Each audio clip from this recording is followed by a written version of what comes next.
London's foggy docks hide a deadly secret. Le Phantom, a master smuggler, is stealing priceless jewels from the lost Navarro collection. Hercule Poirot, the brilliant detective, is on the hunt, chasing cryptic clues, gold coins, emeralds, and a mysterious sparrow through shadowy pubs and secret tunnels. With Captain Hastings and Inspector Japp by his side, Poirot faces betrayal, booby traps, and a masked mastermind. In a thrilling game of wits, every step could be a trap, but Poirot's sharp mind will unmask the phantom or die trying. Chapter 1. The Whisper of Contraband. The fog hung low over London, wrapping the city in a grey blanket. It was a chilly autumn evening in 1932, and the streets buzzed with the usual hum of taxis, footsteps, and distant laughter. Hercule Poirot, the famous detective with his neat moustache and sharp eyes, sat in his cosy flat at Whitehaven Mansions. The fire crackled in the hearth, casting warm shadows on the walls. His friend, Captain Arthur Hastings, lounged in an armchair, flipping through a newspaper. Mon ami Poirot said, adjusting his tie. You read that paper as if it holds the secrets of the universe. What is so fascinating? Hastings chuckled, folding the paper. Oh, just the usual nonsense. Politicians arguing, cricket scores, and oh, wait, here's something. Another smuggling case at the docks. They say the police are stumped. Eyes gleamed. Smuggling, you say? That is a crime most intriguing. The art of hiding, of sneaking goods past the watchful eyes, it requires cunning. Tell me more, Hastings. Hastings leaned forward, his voice dropping to a whisper, as if the fog outside might overhear. It's big, Poirot. Jewels, rare wines, even gold bars, slipping into London like ghosts. The papers call the mastermind Le Phantom, the Phantom. No one knows who he is. The police catch the small fry, but the big fish always swims away. Poirot stroked his moustache, his mind already turning like a well-oiled clock. Le Phantom, he murmured, a name that cloaks itself in mystery. This is a puzzle for the little grey cells. Nest si pas. Before Hastings could reply, a sharp knock echoed through the flat. Poirot's housekeeper, Miss Lemon, appeared at the door, her face as stern as ever. Monsieur Poirot, Chief Inspector Japp is here. He says it's urgent. Japp. Poirot clapped his hands. The plot thickens. Show him in, Miss Lemon, and bring tea. A man in a hurry needs something to calm the nerves. Moments later, Chief Inspector James Japp burst into the room, his coat damp from the fog. His round face was flushed, and his hat sat crooked on his head. Poirot, old chap, I need your help, he said, collapsing into a chair. This smuggling business is driving Scotland Yard mad. We're up to our necks in it, and we're getting nowhere. Poirot tilted his head, his eyes narrowing. Calm yourself, mon ami. Tell Poirot everything. Begin at the beginning and leave nothing out. Japp took a deep breath, accepting a cup of tea from Miss Lemon. It started 3 months ago. Small shipments at first, silks, perfumes, nothing too flashy. But now it's bigger. Diamonds, emeralds, gold. Last week we raided a warehouse by the Thames. Caught a few thugs, but they're just pawns. They don't know who's pulling the strings, and this Le Phantom. Poirot asked, sipping his tea. What do you know of him? Next to nothing, Japp admitted, rubbing his forehead. He's a shadow. No face, no name, just whispers. But last night, we found something odd in that warehouse. A scrap of paper tucked inside a crate. It's got some kind of code on it. I thought of you right away. Japp pulled a crumpled piece of paper from his pocket and handed it to Poirot. The detective unfolded it carefully, his fingers moving with the precision of a surgeon. The paper was yellowed, with jagged edges, and scrawled in black ink were the words, "Midnight. Red Lion, 3 knocks. Ask for the sparrow." Poirot's eyebrows rose. "Most curious," he said. "A rendezvous, perhaps. The Red Lion, is this not a public house near the docks?" "Right you are," Japp said. "Shady place, full of sailors and rough types. We've watched it before, but nothing solid. I was hoping you'd take a look at this, Poirot. Your brain's worth 10 of ours when it comes to puzzles." Poirot smiled, his moustache twitching. "You flatter me, Japp, but flattery will not solve this crime. Tell me, what else was in this warehouse?" "Crates of wine, mostly," Japp said. "Some fancy French stuff, chateau something or other.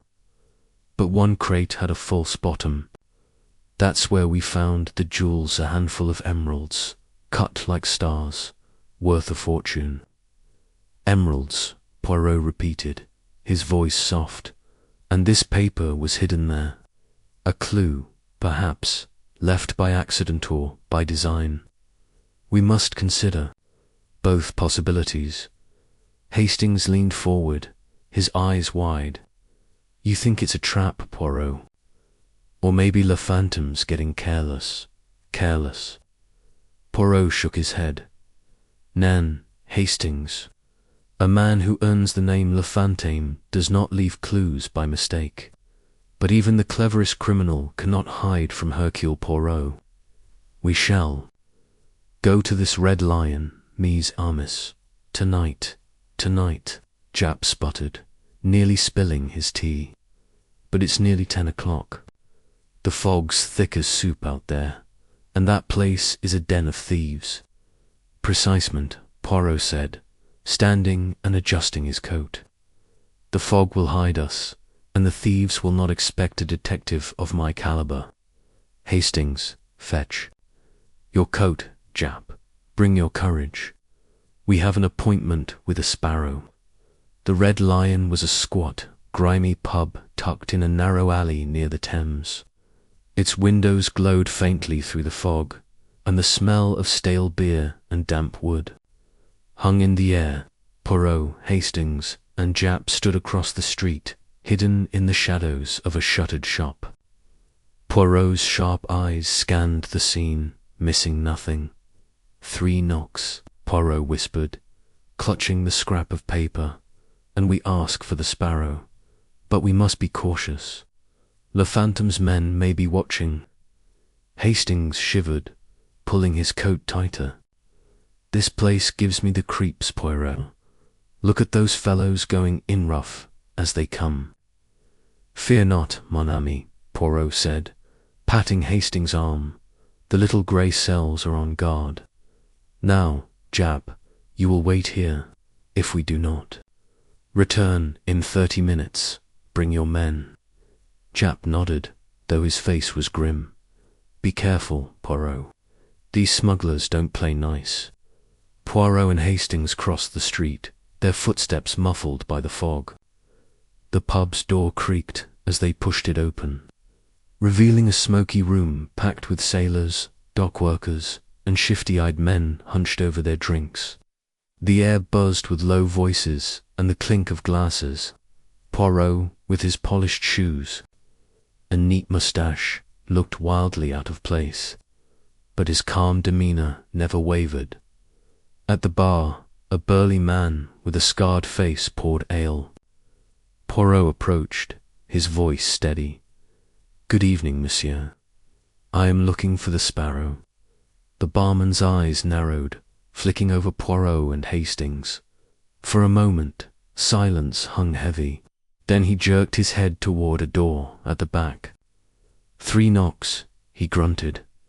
Poirot nodded, leading Hastings to the door. He rapped 3 times sharp, precise knocks. The door swung open, revealing a dim staircase leading down. A lanky man with a crooked nose stood there, his hand on a knife at his belt. "Who were you?" the man growled. "I am a friend of the Sparrow," Poirot said smoothly. "I come with business." The man hesitated, then stepped aside. "Downstairs. Move quick."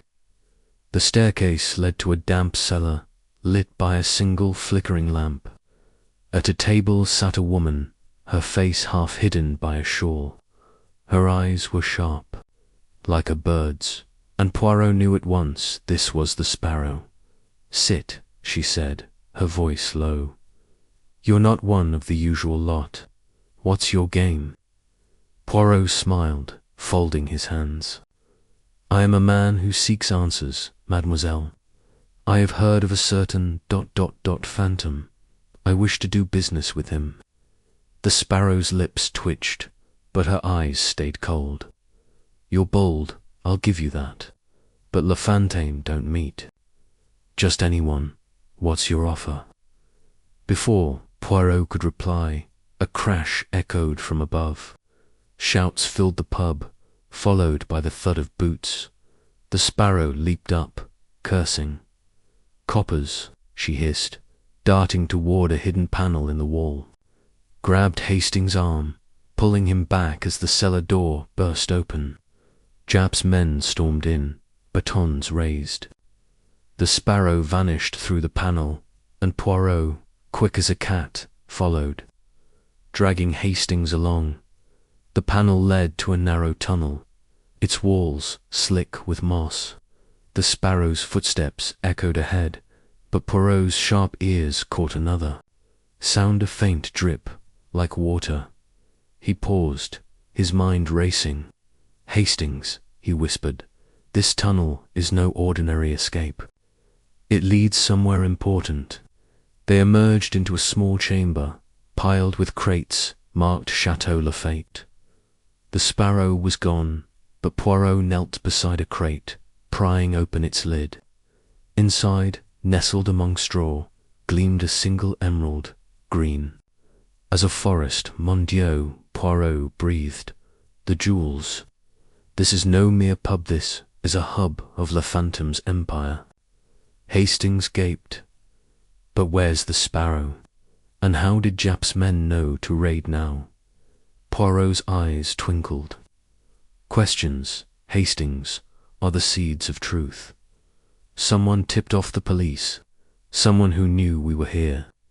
Le Fantôme is close, mon ami, and he plays a dangerous game."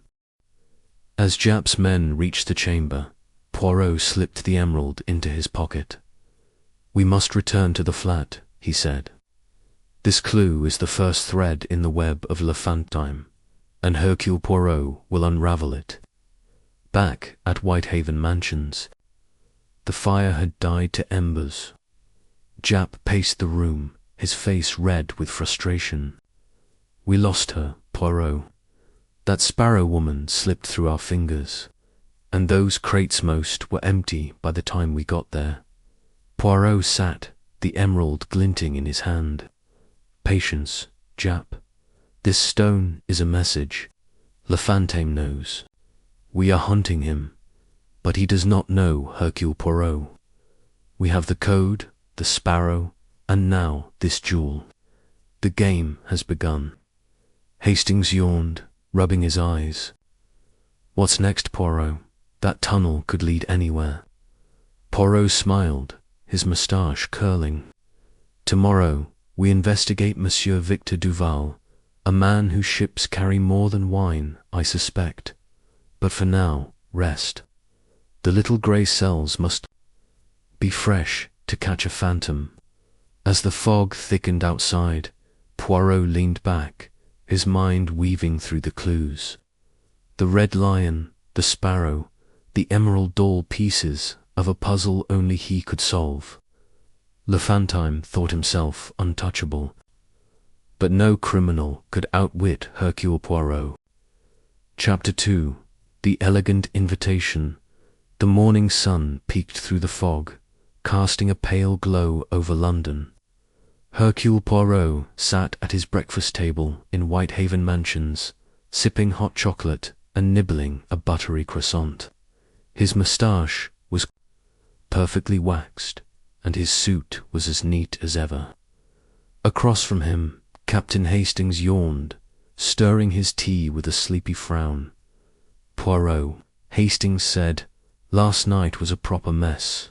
That Sparrow woman vanishing, those crates, and that emerald, my head spinning. What's our next move?" Poirot smiled, his eyes twinkling like polished coins. "Patience, mon ami. The little grey cells are at work. The emerald we found is a clue, yes, but it is only the first step. We must follow the trail to Le Phantom, and I suspect it leads to high society." Hastings raised an eyebrow. "High society, after chasing thugs in a grubby pub." "Precisement," Poirot said, dabbing his lips with a napkin. "Smuggling is a dirty business, but the mastermind hides behind elegance. I have a name in mind, Monsieur Victor Duval, a shipping magnate whose vessels carry more than wine, I wager." Before Hastings could ask more, Miss Lemon entered, holding a silver tray with an envelope. "This arrived for you, Monsieur Poirot," she said, her voice crisp, hand-delivered by a chauffeur, no less. Poirot's fingers danced over the envelope, thick cream paper sealed with red wax. He broke the seal and pulled out a card, its edges gilded. His eyes scanned the elegant script, and a slow smile spread across his face. "Mon Dieu," he murmured. "An invitation to a gala tonight, hosted by none other than Monsieur Victor Duval himself, at his mansion in Mayfair. How convenient." Hastings leaned forward, his tea forgotten. "Duval, the man you just mentioned. That's no coincidence, Poirot." "Coincidences," Poirot said, wagging a finger, "are rare in the world of crime. This invitation is a door, Hastings, and we shall walk through it. But we must be sharp. Le Phantom's web is wide, and Duval may be a spider or a fly." The rest of the morning passed in a flurry. Poirot sent Miss Lemon to research Duval's business, while he and Hastings pored over the emerald from the Red Lion. It was a flawless stone, cut with precision, its green depths catching the light like a trapped star. Poirot held it up, his mind racing. "This emerald," he said, "is not common contraband. It belongs to a collection, perhaps stolen from a museum or a private vault. We must learn its story, but tonight we hunt for bigger game."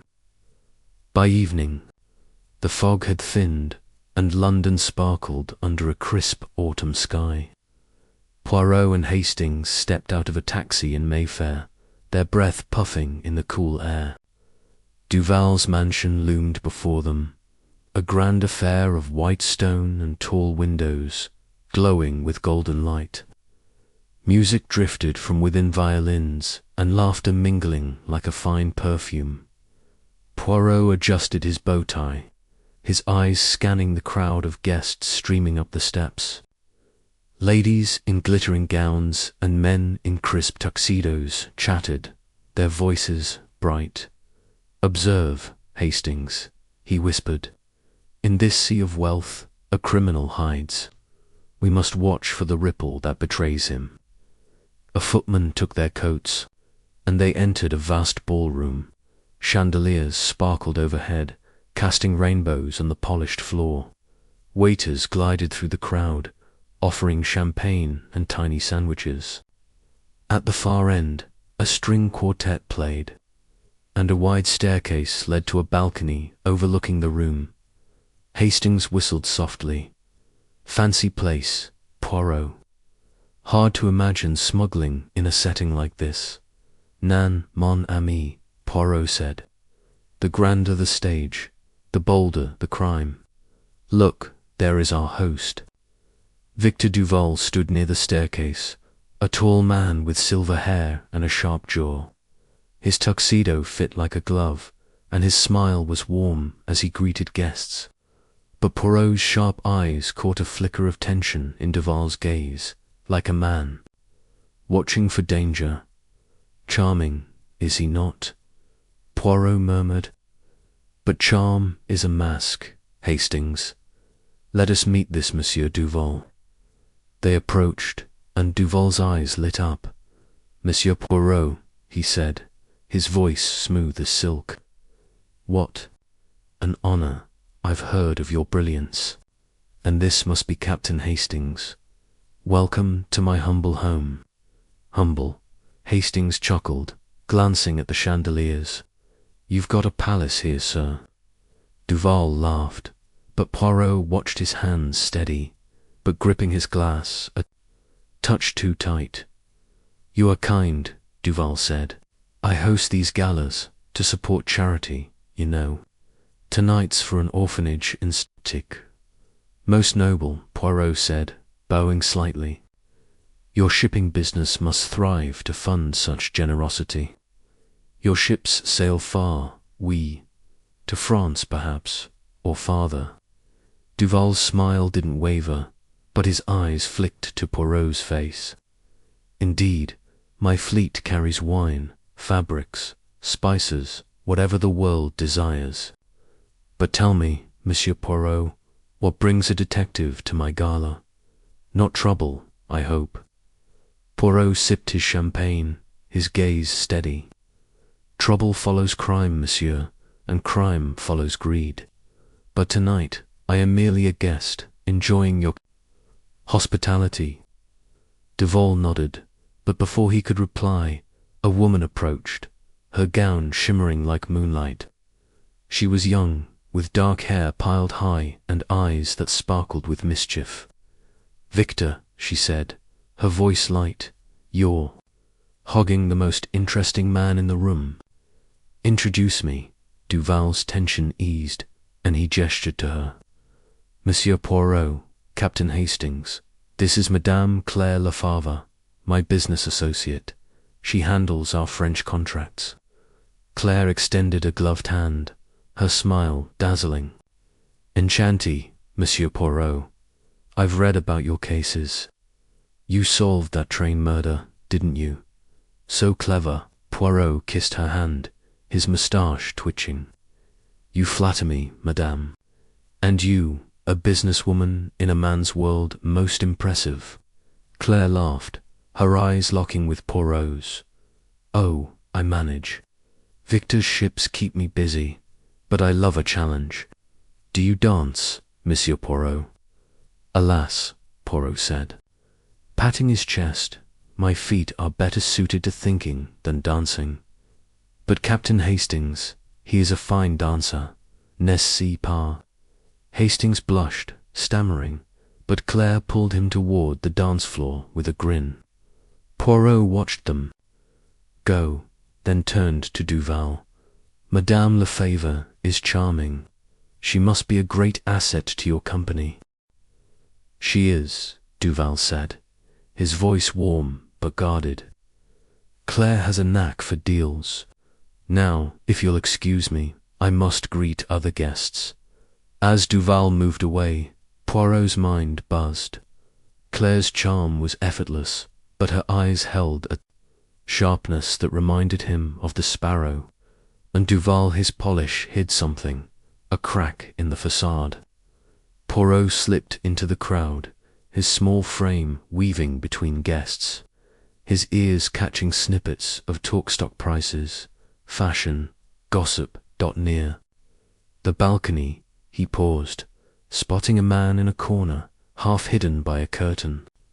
He was thin, with a pinched face and nervous hands, glancing at the crowd like a hunted fox. Poirot edged closer, pretending to admire a painting. The man pulled a note from his pocket, scanned it, then tucked it away, his fingers trembling. Most curious, Poirot whispered to himself. He was about to approach when a gloved hand touched his arm.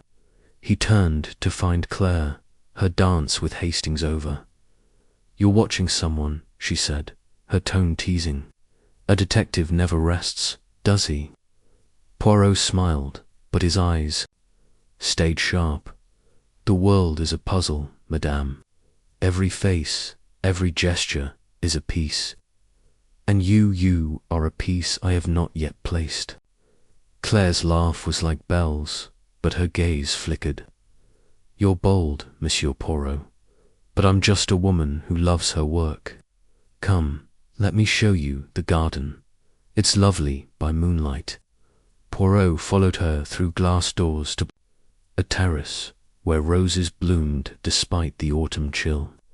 The garden stretched into shadows, lit by lanterns. Claire leaned against a stone balustrade, her gown catching the light.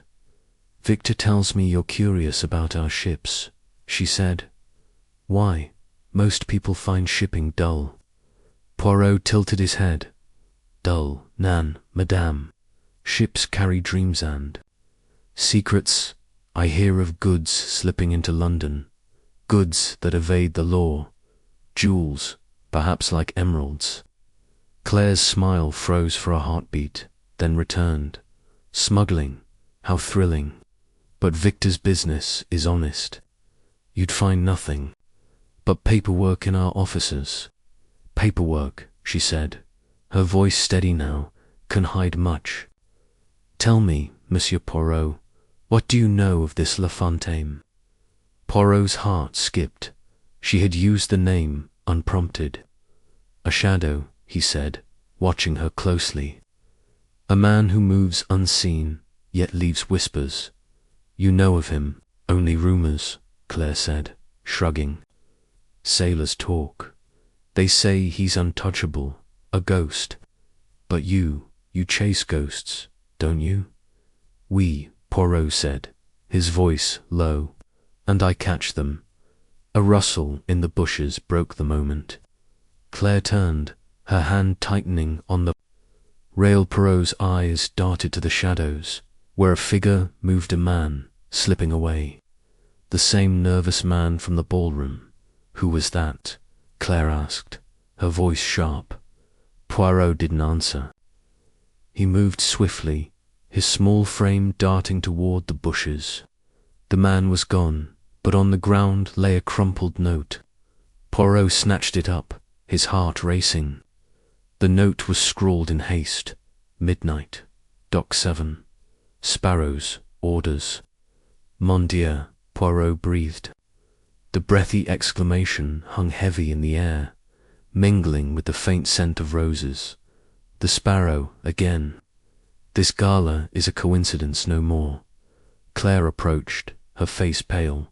"What's that?" she asked, her voice soft. "Poirot, eh?" "Trifle," he lied, pocketing the note. "A guest's scribble. Madame Claire, you have been most kind, but I must find Captain Hastings. The night grows late." He left her on the terrace, her eyes following him like a hawk's. Back in the ballroom, Poirot's mind churned. The note, the nervous man, Claire's slip about La Fantomite, all pointed to a deeper game. He found Hastings by the buffet, munching on a sandwich. "Hastings," he whispered, pulling him aside. "We have a new clue. A meeting at Dock 7, midnight. The sparrow is here, or her shadow. We must be there." Hastings gaped. "Another dock?" "But Poirot, it's nearly 11. And what about Duval? You suspect him, don't you?"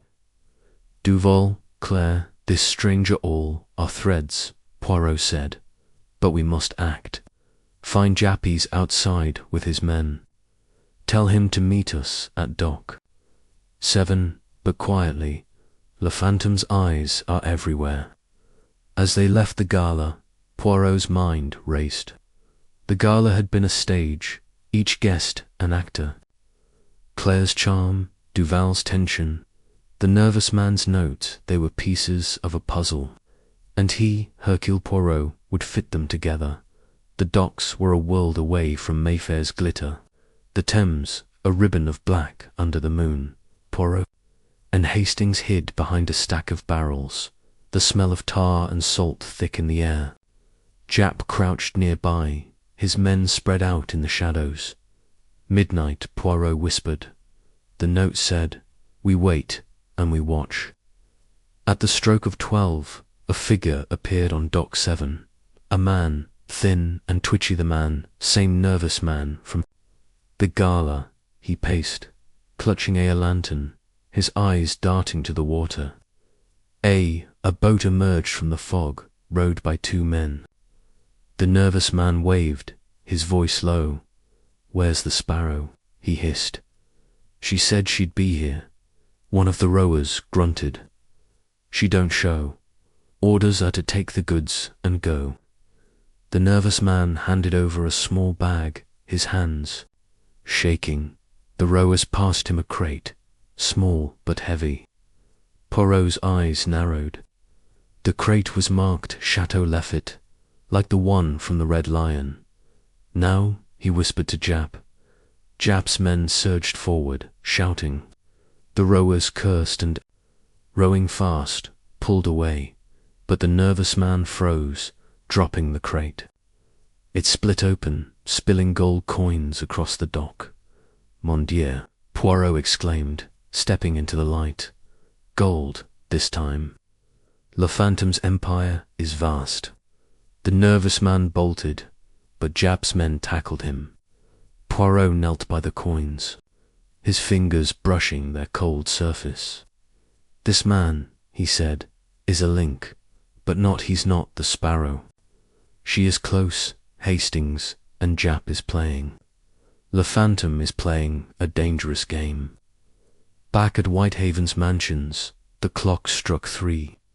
Japp sat, his face grim, questioning the nervous man who'd only given the name Eddie.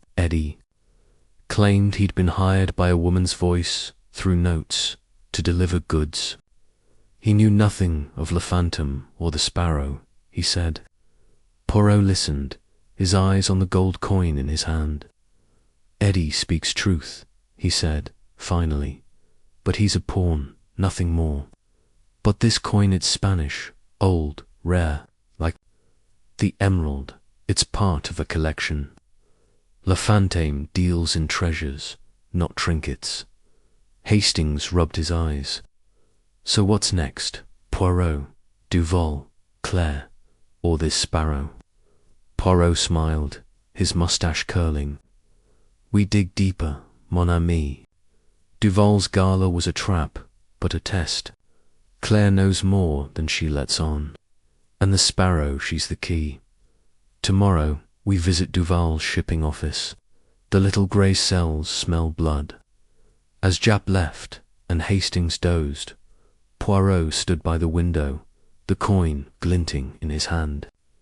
The galas glitter, the docks gritted, all pointed to Le Phantom, a shadow who'd met his match in Hercule Poirot. Chapter 3. The masked stranger, the clock in Hercule Poirot's flat at Whitehaven Mansions ticked softly, marking the early hours of a new day. The fire had burned low, casting a faint glow over the room. Poirot sat in his favourite armchair, his eyes fixed on the gold coin from Dock 7, its surface etched with a Spanish crest. Captain Hastings slumped on the sofa, stifling a yawn, while Chief Inspector Japp paced, his boots scuffing the rug. "Blimey, Poirot," Japp said, rubbing his neck. "That Eddie chop's no use. Says he got notes from this Sparrow woman, but he's never seen her. And those gold coins, where do they fit in with Le Phantom's game?" Poirot twirled his moustache, his mind a whirlwind of thoughts. "The coins, Japp, are not mere money. They are relics, part of a treasure hoard. Like the emerald from the Red Lion. Le Phantom trades in rarities, and this gala tonight, it was no mere party. It was a move on his chessboard." Hastings sat up, blinking. "You mean Duval's gala?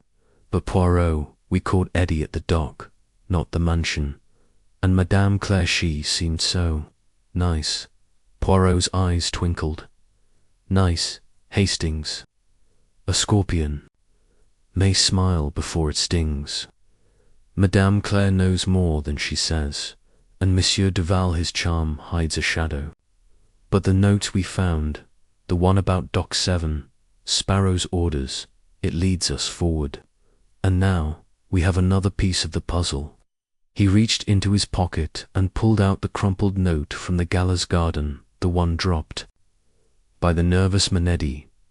Poirot smoothed it on the table, his fingers precise. This note was a clue, but it was not the only one I found tonight. Jap stopped pacing. What? You holding out on me, Poirot? Nan, mon ami, Poirot said, smiling. I merely waited for the right moment. During the gala, I saw a stranger, a man in a mask, slipping through the crowd. He dropped something, and I, Hercule Poirot, was quick to retrieve it. From his waistcoat, Poirot produced a small card, no bigger than a playing card. It was black, with silver ink scrawled in a tight, slanted hand. 23 o'clock, blue anchor. Code, Raven's Flight. The card bore a faint scent of cigar smoke, and one corner was bent, as if clutched too tightly. Hastings gaped. A masked man. At the gala, Poirot. Why didn't you tell us? Poirot raised a finger. Because, Hastings, the gala was a stage, and every actor played a part. This masked stranger, he was not a guest, not in the usual sense. He moved with purpose, and this card is his secret. The Blue Anchor, another dockside pub, and Raven's Flight, a code, perhaps, for a meeting. Jap snatched the card, squinting at it. Another pub. These smugglers love their ale, don't they? But 23 o'clock, that's 11 o'clock tonight. It's already past 3 in the morning. We can't go now. Nan, Jap, Poirot said, standing. We rest, we think, and we prepare. This card is fresh, dropped only hours ago. The meeting is for tonight, and we shall be there. But first, we must learn more about this Raven's Flight and the masked stranger. Miss Lemon appeared, her notepad ready, as if she'd been waiting by the door. Yes, Monsieur Poirot. Research the Blue Anchor. Poirot said, find its history, its owners, its reputation, and cross-check Monsieur Duval's shipping records with any shipments docked at the Blue Anchor's pier. Also, look for any mention of a raven in smuggling circles. Via TV. Miss Lemon nodded and vanished, her efficiency a marvel. Poirot turned to Jap. And you, mon ami, question Eddie again. Ask about masks, ravens, anything unusual. At the gala, he may know more than he thinks. Jap groaned, but nodded. Right, I'll squeeze him dry. What about you, Poirot? Planning to nap while we do the legwork? Poirot chuckled. Nan, Jap, I shall visit the British Museum, the emerald and the gold coin. They are not ordinary loot. They belong to a collection, and the museum may hold answers. Hastings, you will come with me. Hastings perked up, despite his drooping eyes. The museum, jolly good. But Poirot, what about Claire and Duval? You suspect them, don't you? Suspect, Poirot said, adjusting his hat. I suspect everyone, Hastings, until the little grey cells prove otherwise. Now, to bed. We have a busy day before we meet this raven.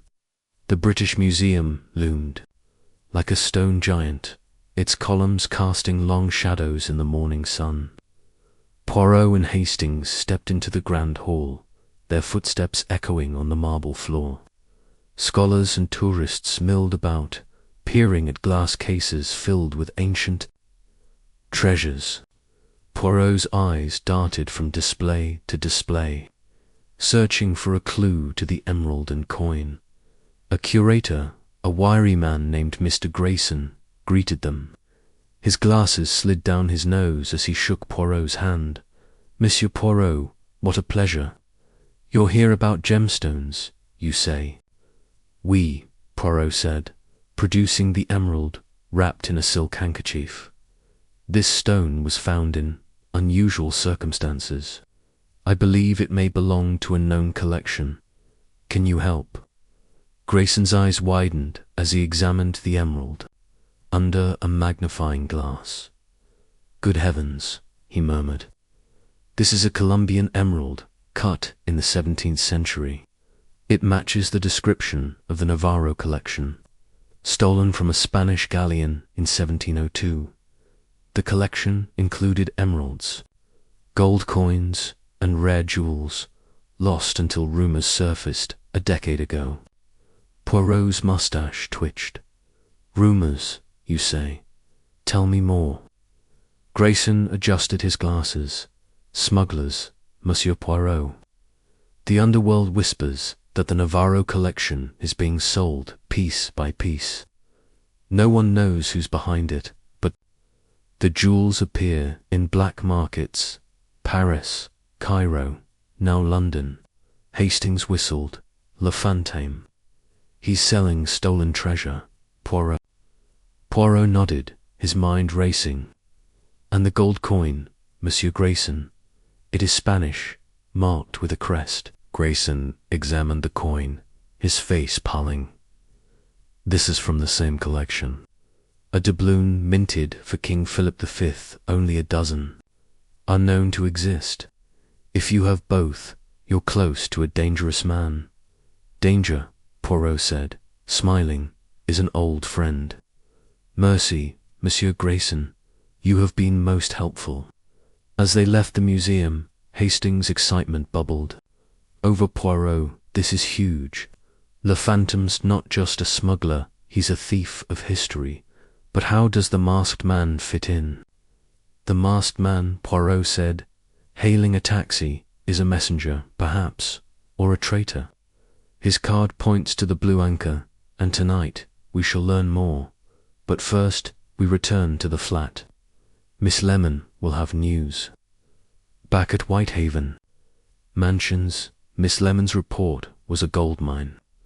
The Blue Anchor was a rough pub, older than the Red Lion, known for brawls and shady deals.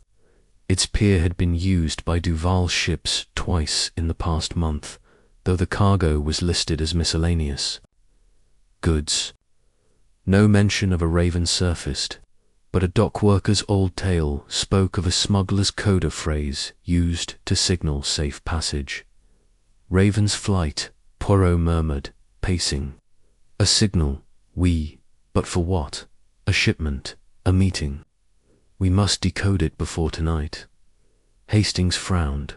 "Decode? It sounds like gibberish, Poirot. Maybe it's just a password." "Gibberish," Poirot said, wagging a finger. "Nan, Hastings, every word in a criminal's world has meaning. We shall test this raven's flight at the Blue Anchor, but we need a plan." The afternoon was spent preparing. Poirot sent Japp to scout the Blue Anchor, ensuring no police presence would scare off their quarry. Hastings polished his revolver, though Poirot scapped at the idea of guns. "The mind, Hastings, is the sharpest weapon," he said, tapping his temple by evening. The fog had returned, thicker than ever, cloaking London in a ghostly veil. Poirot and Hastings stepped out of a taxi a block from the Blue Anchor. There, coats buttoned against the chill, the pub squatted by the Thames, its sign creaking in the wind. Dim lights flickered through grimy windows, and the river's murmur mingled with coarse laughter from inside. "Same plan as the Red Lion," Hastings whispered, his hand on his revolver. "Nan," Poirot said, "we enter as strangers, seeking the Raven. You will watch the crowd, Hastings. I will speak the code. If danger comes, signal with a cough." They pushed open the door, stepping into a haze of smoke and sweat. The blue anchor was rougher than the Red Lion, its patrons a mix of sailors, dockers, and men with scars that told stories. A fiddler played a jaunty tune in the corner, but the mood was tense, like a storm brewing. Poirot approached the bar, where a woman with grey hair and a sour face poured ale. "Good evening, mademoiselle," he said, his voice smooth. "I seek the Raven's Flight." The woman's hand froze mid-pour, her eyes flicking to Poirot's face. For a moment, silence hung heavy. Then she leaned close, her voice a hiss. "Upstairs, second door, say nothing." Poirot nodded, signalling Hastings to follow. They climbed a creaky staircase, the air growing colder. At the second door, Poirot knocked softly. It opened a crack, revealing a man's face pal with a scar across his cheek. "Raven's Flight," Poirot said, his voice steady. The man grunted, opening the door. Inside was a small room, lit by a single candle. 3 men sat at a table, their faces hard. One, a burly fellow with a red beard, eyed Poirot like a wolf. "You're late," the red-bearded man growled. "Who sent you?" Poirot sat, his hands folded. "A friend of the Raven," he said. "I come with business." "What is the cargo?" The men exchanged glances, and Poirot's heart raced. He was fishing, but his bait was good. The red-bearded man leaned forward. "You know the rules. Show the mark." Poirot's mind spun. A mark, a tattoo, perhaps, or a token. He smiled, stalling. "The mark is delicate. Tell me of the cargo, and I shall prove my trust." The scar-faced man snarled, drawing a knife. "No games, little man. Show it or your fish food." Hastings coughed loudly, his hand inching toward his revolver. Poirot raised a hand, calming him. "Messieurs," he said, "let us not be hasty. The Raven's Flight is my mark. Speak, and we deal." The red-bearded man hesitated, then laughter, cold, harsh sound. "You're bold, I'll give you that. The cargo's at Pier 3, midnight. Bring gold, not questions." Before Poirot could reply, a shout echoed from below. "Police!" someone yelled. The men leaped up, cursing, as boots thundered up the stairs. The scar-faced man kicked over the candle, plunging the room into darkness. "Vite, Hastings!" Poirot cried, grabbing his friend's arm. They stumbled to the door, dodging a fist in the chaos. Downstairs, Jap's men stormed the pub, batons swinging. The red-bearded man vanished through a back door, and Poirot followed, pulling Hastings, into a narrow alley. The alley led to the river, where a small boat waited, its oarsman a shadow in the fog. The red-bearded man leapt aboard, shouting, "Row, you fool!" The boat vanished into the mist, leaving Poirot and Hastings panting on the bank. "Mon Dieu," Poirot gasped, clutching the black card. "We were close, Hastings. The cargo up Pier 3, another piece of Le Phantom's puzzle." Jap caught up, his face red. "Lost M again, Poirot. That raid was a tip-off, I swear. Someone's feeding Le Phantom our moves." Poirot nodded, his eyes dark. "We, Jap. A traitor, perhaps, or a spy. But the masked stranger's card led us here, and the Raven's Flight is real. We must be at Pier 3 tonight." Back at the flat, the clock struck 10. Hastings brewed tea, his hands shaking. "Poirot, this is getting dangerous. Masks, codes, knives, what's next?" Poirot sat, the black card in his hand. "Next, Hastings, we decode the Raven. The masked stranger knew of this meeting. He may be Le Phantom's man or his enemy. And the gala, the coins, the emerald ore point to Duval and Claire. We shall watch them, but first, Pier 3. Japp left to rally his men, and Poirot pored over the card, his little grey cells humming.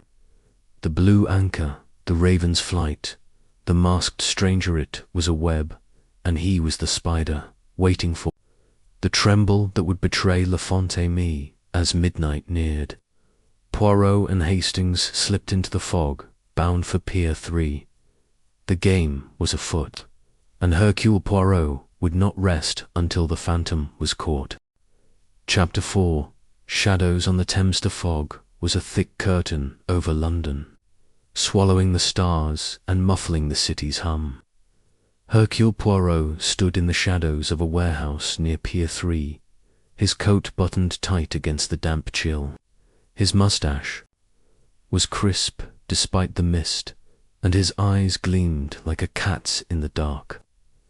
Beside him, Captain Hastings shivered, clutching his revolver, while Chief Inspector Japp crouched behind a stack of crates, his breath puffing in the cold.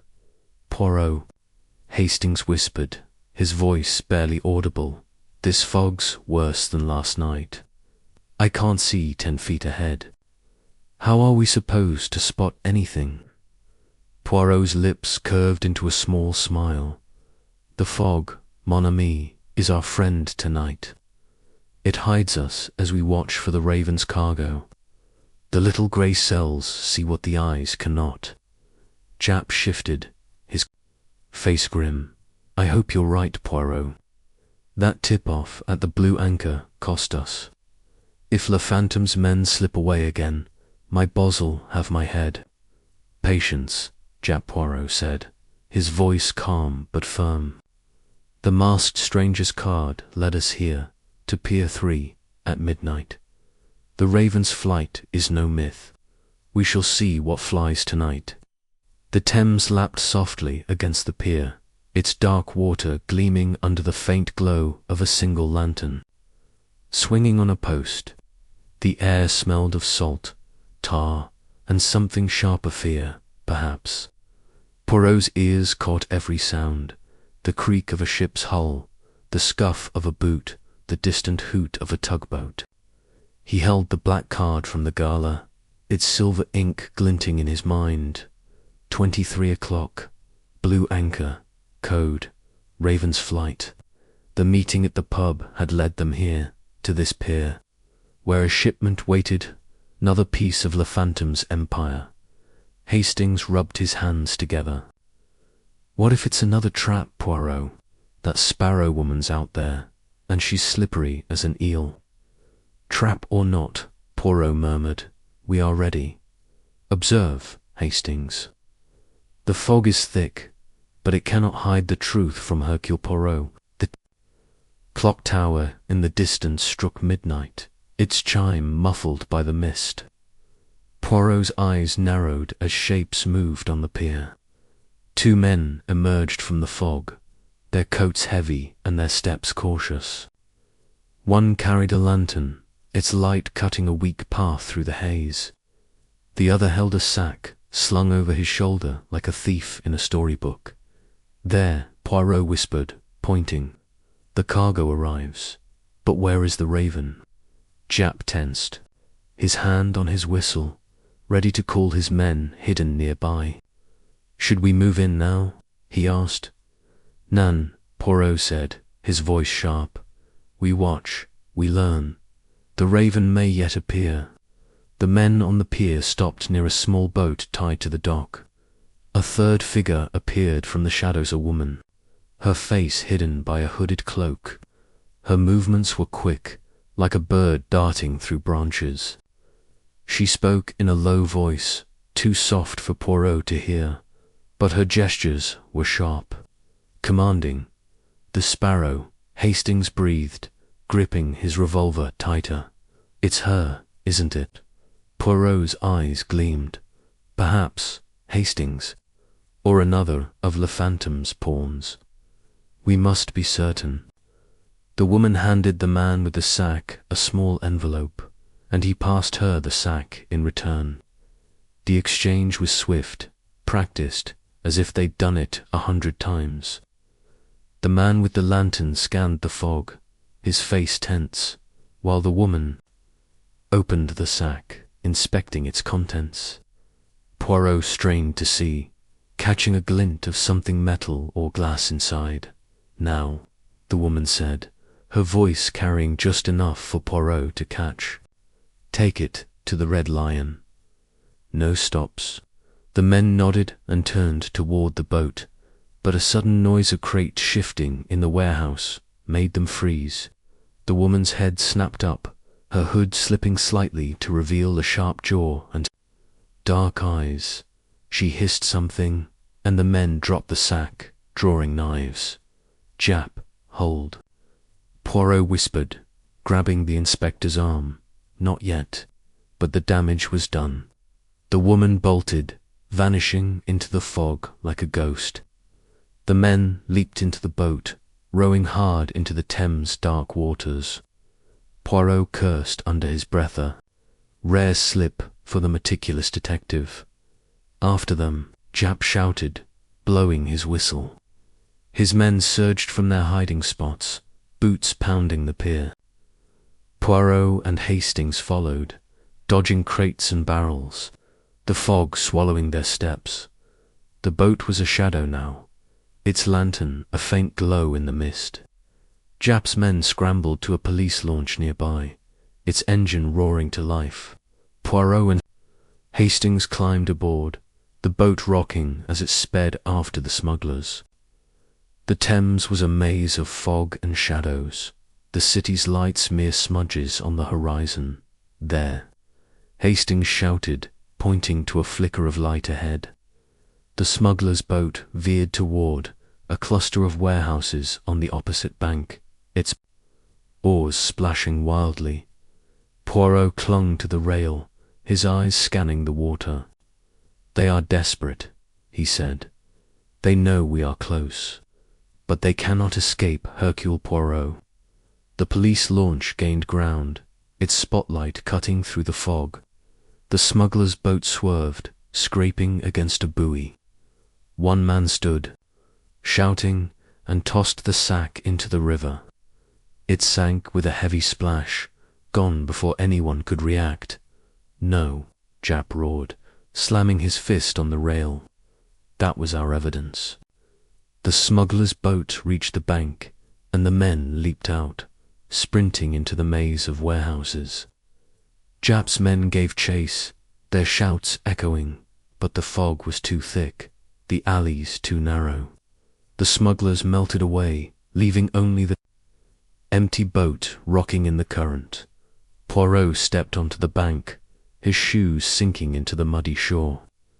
"All is not lost, Jap," he said, his voice calm despite the chaos. "The sack is gone, but they left something behind." He knelt by the water's edge, where the boat had scraped the bank. In the mud lay a small, glittering object, half buried. Poirot plucked it free, wiping it clean with his handkerchief. It was a ruby, cut like a teardrop, its deep red glowing in the lantern's light. "Mon Dieu," Poirot breathed. "Another jewel like the emerald. The Navarro collection. Le Phantom's treasures are scattered, but they leave a trail." Hastings gaped. "A ruby, Poirot. This is madness. First emeralds, then gold coins, now this. What's Le Phantom after? Power?" Poirot said, pocketing the ruby, "and wealth beyond dreams. But this rubiette fell from the sack, I think. The sparrow's haste was her mistake." Jap stomped over, his face red. "Mistake. They got away, Poirot, and that sack probably full of more jewels sank to the bottom of the Thames." Poirot raised a finger. "Calm yourself, Jap. The sack is lost, but the ruby is ours. And the woman she spoke of the Red Lion, the trail loops back to where we began. Le Phantom is clever, but he cannot hide forever. The police launch returned them to Pier 3, where Jap's men searched the area, finding nothing but empty crates and a broken lantern. The fog began to lift, revealing the grey dawn creeping over the city. Poirot stood on the pier, the ruby, warm in his pocket, his mind racing. "Hastings," he said, "we must return to the flat. The ruby, the emerald, the gold coin, they are pieces of a puzzle, and I, Hercule Poirot, will solve it." Back at Whitehaven Mansions, the fire was stoked, and Miss Lemon brought tea, her face as stern as ever. Jap slumped in a chair, muttering about paperwork and his angry superiors. Hastings paced, his energy barely contained. "Poirot," he said, "that woman on the pier, was she the Sparrow? She moved like her, all quick and sharp." "Perhaps," Poirot said, examining the ruby under a magnifying glass. "But the Sparrow is a shadow, Hastings. She may be one woman, or many, or none.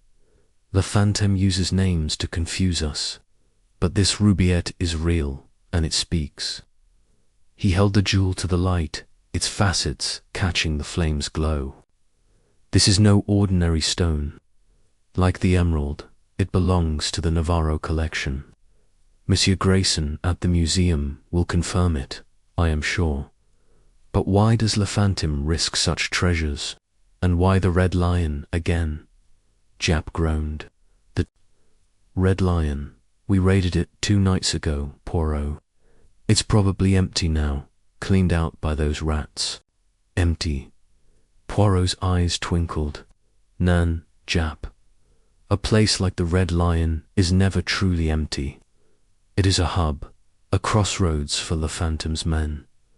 We shall visit it again, but not as police. We go as shadows ourselves." Hastings stopped, pacing. "Shadows? You mean undercover?" "Poirot, I'm no actor." Poirot chuckled. "You need not act, mon ami. You need only follow. Tomorrow we visit Monsieur Duval's shipping office. The crates we saw tonight bore his mark Chateau Lafite, like those at the Red Lion. He is linked, willingly or not." Jap stood, adjusting his hat right. "I'll dig into Duval's records and squeeze Eddie some more. That nervous little weasel knows something. I'd bet my badge on it." "Bet nothing, Jap," Poirot said. "Betting is for fools. We deal in facts. Miss Lemon, find all you can on the Navarro collection, its history, its theft, its buyers, and check Duval's ships for any connection to Pier 3. Miss Lemon nodded, her pencil flying across her notepad. Poirot leaned back, the ruby glinting. In his hand, the chase on the Thames had been a failure, yet it had yielded a prize. The Sparrow, the masked stranger, Duval, Clarel were threads in the Phantom's web. And Poirot was closing in, as the sun rose, painting London gold. Poirot's mind worked like a clock, ticking through clues. The Red Lion, the Blue Anchor. Pier 3. These were no random places. They were Le Fantôme's stage, and Poirot would steal the spotlight. Chapter 5. The Alibi of Madame Claire. The morning sun struggled through London's fog, casting a pale light over Whitehaven Mansions. Hercule Poirot sat at his polished desk, his breakfast of hot chocolate and croissants untouched. His moustache was pristine, but his eyes were sharp, fixed on the ruby from Pier 3, which glowed like a drop of blood in his palm. Captain Hastings lounged in an armchair, flipping through a newspaper, while Chief Inspector Jap stood by the window, muttering about last night's failed chase on the Thames.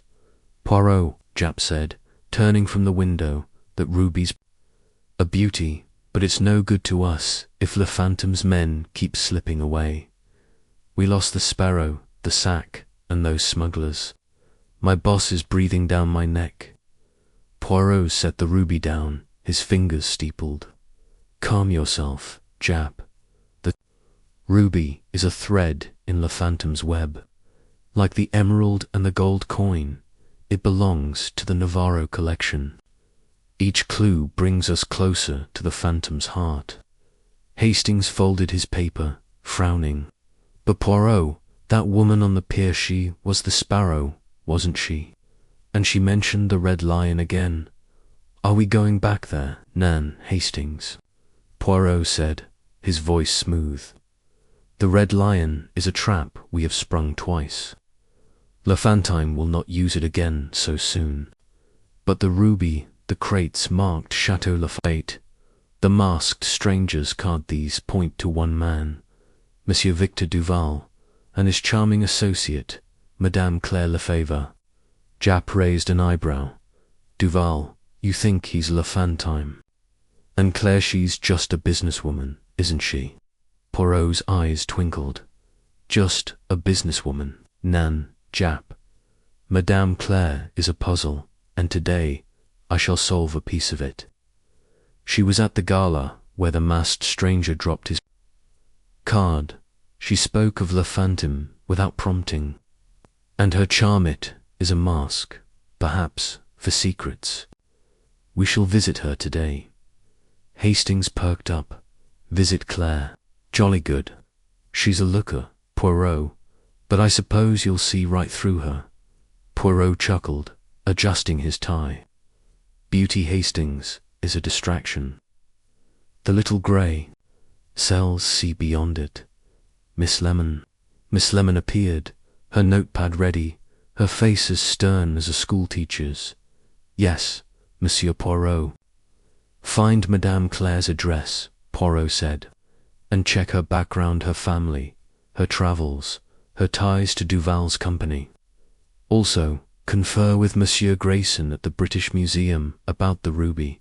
Is it truly from the Navarro collection? Miss Lemon nodded and vanished, her efficiency a marvel.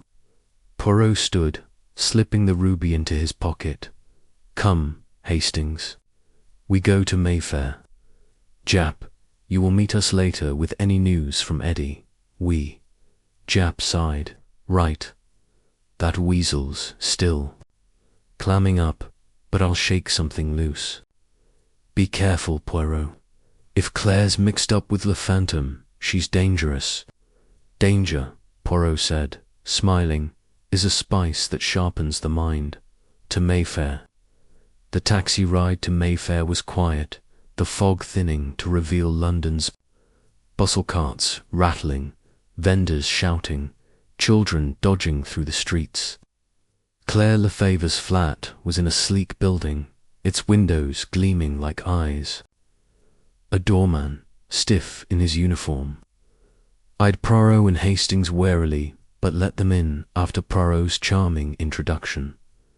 Claire's flat was a vision of elegance, velvet curtains, a crystal chandelier, and a vase of fresh roses on a mahogany table. She greeted them in a silk dress, her dark hair swept up, her smile warm but guarded. Monsieur Poirot, Captain Hastings, she said, gesturing to plush chairs. What a surprise. Tea, merci, Madame, Poirot said, sitting with his usual precision. Tea would be delightful, but we come not for pleasure, but for answers. Claire's smile faltered, just for a moment. She rang a bell, and a maid brought a silver tea tray. Answers, she said, pouring tea with steady hands. About what? Your detective games? Poirot sipped his tea, his eyes never leaving. Her face, games, Madame. Nan. I speak of smuggling, of jewels and gold slipping through London's docks. I speak of Le Phantom. Claire's hand paused, the teapot hovering. Le Phantom. That old rumour. Sailors love their ghost stories. Monsieur Poirot's stories, oui, Poirot said, but jewels are real. We found an emerald at the Red Lion, a gold coin at Dock 7, and last night, a ruby at Pier 3. all from the Navarro collection, stolen centuries ago, and all linked to ships owned by Monsieur Duvalier employer. Claire's eyes widened, but she recovered quickly, laughing softly. Victor, smuggling. Oh, Monsieur Poirot, you're barking up the wrong tree. Our ships carry wine, fabrics, nothing more. And I was here last night, working on contracts. Here. Poirot tilted his head. At midnight, when a woman matching your grace was seen at Pier 3, exchanging a sack of treasure with smugglers. Claire's laugh was sharper now, almost. A bark, midnight. I was in my flat, alone, reading. I'm a dull creature, Monsieur Poirot. No dockside adventures for me. Hastings leaned forward, his face eager. Alone, Madame Claire. No one to vouch for you. Claire's eyes flicked to Hastings, then back to Poirot. My maid, Elise, was here until 10. She can confirm I was home. After that, I needed no company. Surely you don't suspect me of running about in the fog? Poirot smiled, but his eyes were cold. Suspect, madame, I observe. Your alibi is perfect, too perfect, perhaps. Tell me, what do you know of a woman called the Sparrow? Claire set her teacup down, her movements precise. The Sparrow, another sailor's tale. I deal in contracts, not nicknames. You're chasing shadows, Monsieur Poirot. Shadows, oui, Poirot said, but shadows leave footprints, and the Sparrow leaves. Notes that lead to jewels, to docks, to Le Phantom. You were at Monsieur Duval's gala, where a masked stranger dropped a card. You spoke of Le Phantom without my prompting, and your ships always they carry Chateau Lafette, the same mark as the smuggler's crates. Claire stood, her silk dress rustling. This is absurd. Victor's business is clean. If you have questions, ask him. I'm just his associate, not his keeper. Poirot rose, bowing slightly. Merci, madame, for your time. But know this, Hercule Poirot sees what others miss. If you hide nothing, you have nothing to fear. As they left, Hastings whispered, she's lying, isn't she? That alibi's too neat, like a rehearsed line. Poirot nodded, his face grim. Oui, Hastings. Madame Claire is a fine actress, but her eyes betray her. There is fear there, and something more guilt, perhaps. We must watch her. Back at Whitehaven Mansions, Miss Lemon waited with a stack of papers. Monsieur Poirot, she said, the ruby is indeed from the Navarro collection, confirmed by Monsieur Grayson. And Madame Claire, her past is murky. Born in Paris, orphaned. Young, worked as a governess before joining Duval's company 5 years ago. No family, few friends, but her bank accounts show large deposits, unexplained. Poirot's mustache twitched. Unexplained wealth, a perfect alibi and a connection. To Duval the Web Titans, Miss Lemon. What of the Red Lion? Nothing new, she said. The police raided it again, but it's empty. The smugglers have moved on. Jap burst in, his coat damped from the fog. That Eddie's a dead end, he growled. Says he never saw the Sparrow's face, just got notes. But he did mention a woman at the gala, dark hair, sharp eyes, always near Duval. Sounds like Claire. Poirot's eyes lit up. Precisely, Madame Claire is no mere associate. She is a player in Le Phantom's game, but is she the queen or a pawn? We must return to the docks, Mies, Amos. The Sparrow's trail leads there, and Claire's alibi will crack. That evening, Poirot and Hastings visited Duval's shipping office, a squat building near the Thames. The air smelled of ink and sawdust, and clerks bustled with ledgers. Duval greeted them, his silver hair gleaming, his smile tight. "Monsieur Poirot," he said, "twice in 1 week. To what do I owe this visit?" Poirot's voice was smooth. "A trifle, monsieur. Your ships they carry Chateau Lafay. We found crates with that mark at the Red Lion, at Pier 3. Curious, is it not?" Duval's face paled, but he laughed. "Coincidence, Monsieur Poirot. Wine is my trade. Smugglers might use my crates, but I assure you, my business is clean." Poirot nodded, his eyes scanning the office. A ledger on Duval's desk caught his attention, its pages marked with odd symbols. "May I see your records?" he asked.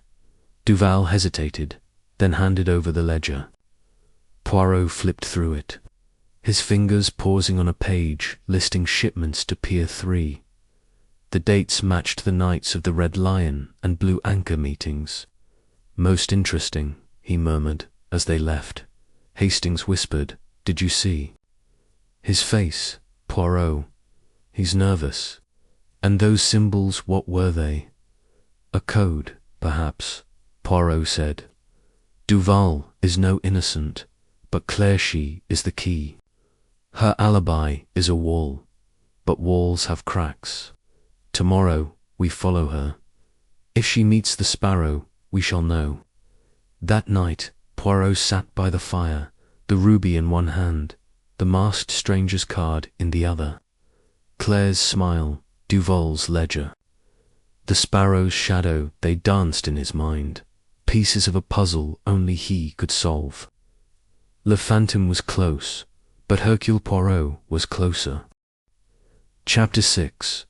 The puzzle of the ledger. The fog had lifted, leaving London under a grey sky that promised rain. Inside Whitehaven Mansions, Hercule Poirot sat at his desk, his breakfast of hot chocolate and croissants untouched. His moustache was as neat as ever, but his eyes burned with focus, locked on a weathered ledger spread open before him.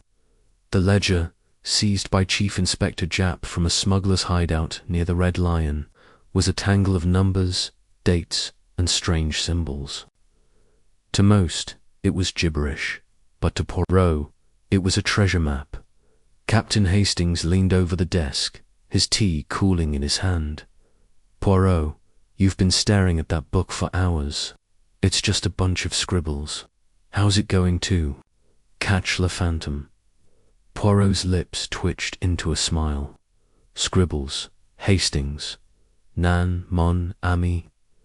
This ledger is the heartbeat of Le Phantom's empire. Every line, every mark, tells a story. The little grey cells will unravel it." Chief Inspector Japp, slouched in an armchair, snorted.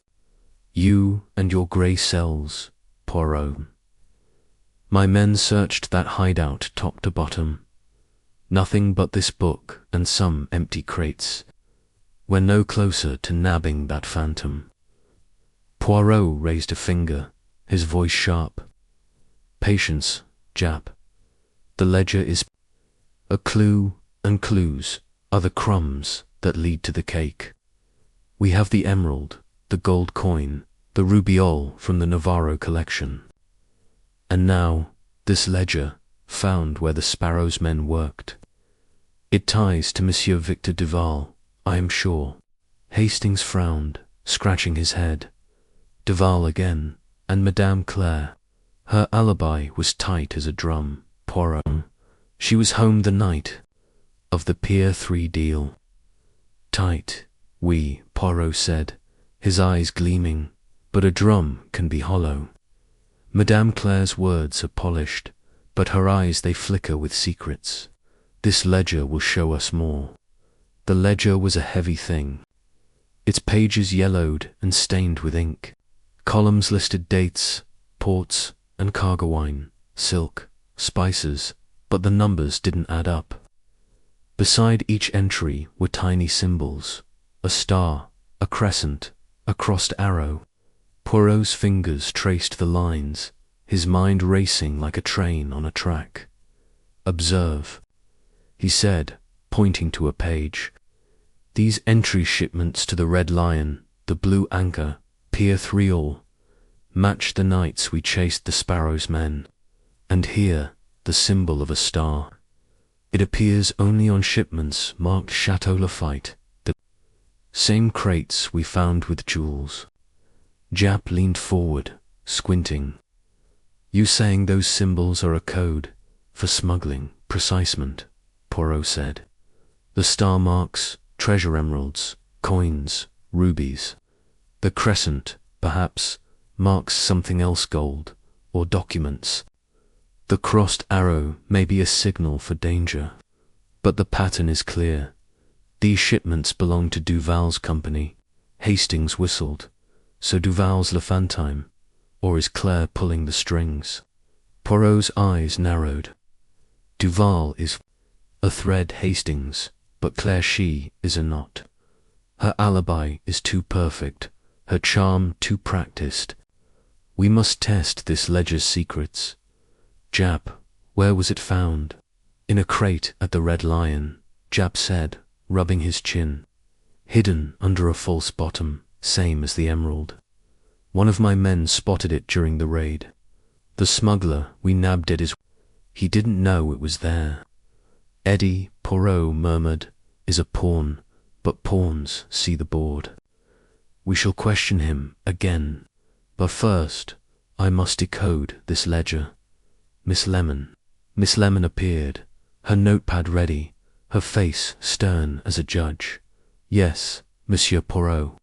Cross-check these dates and ports with Duval's shipping records. Poirot said, handing her a list copied from the ledger. Look for matches, especially shipments marked Chateau Lafite, and find any mention of these symbols, star, crescent, crossed arrow in smuggling cases. Miss Lemon nodded and vanished, her pencil already scratching. Poirot turned back to the ledger, his fingers flipping pages. There is order here, he said, and order is the enemy of crime. Le Phantom thinks he hides, but his own records betray him. Hastings sipped his tea, frowning. But Poirot, if Duval's ships are smuggling, why's the evidence so flimsy? A few crates. Some symbols, it's not enough to arrest him. Flimsy, Poirot said, wagging a finger. Nan, Hastings. Evidence is like a mosaic, each piece, small, but together, a picture. We have jewels, coins, a ledger, and Claire's nervous eyes. The picture forms. Mon ami. Jap stood, stretching. Well, I'm off to grill Eddie again. Maybe he'll remember something about those symbols. What's your plan, Poirot? Poirot smiled, closing the ledger. I shall visit the docks again, Jap. The ledger mentions a shipment to Night Pier 5, marked with a crescent. We shall be there, unseen. To catch the Phantom's men. Hastings gaped. Tonight, another stakeout. Poirot, we barely got out of Pier 3 alive. Danger, Hastings, Poirot said, adjusting his hat, is the price of truth. Come, we prepare. The afternoon was spent in a flurry. Poirot sent Miss Lemon to the British Museum to confirm the ruby's link to the Navarro collection, while he and Hastings studied the ledger's symbols. The star appeared most often, tied to high-value shipments. The crescent marked smaller cargoes, perhaps decoys.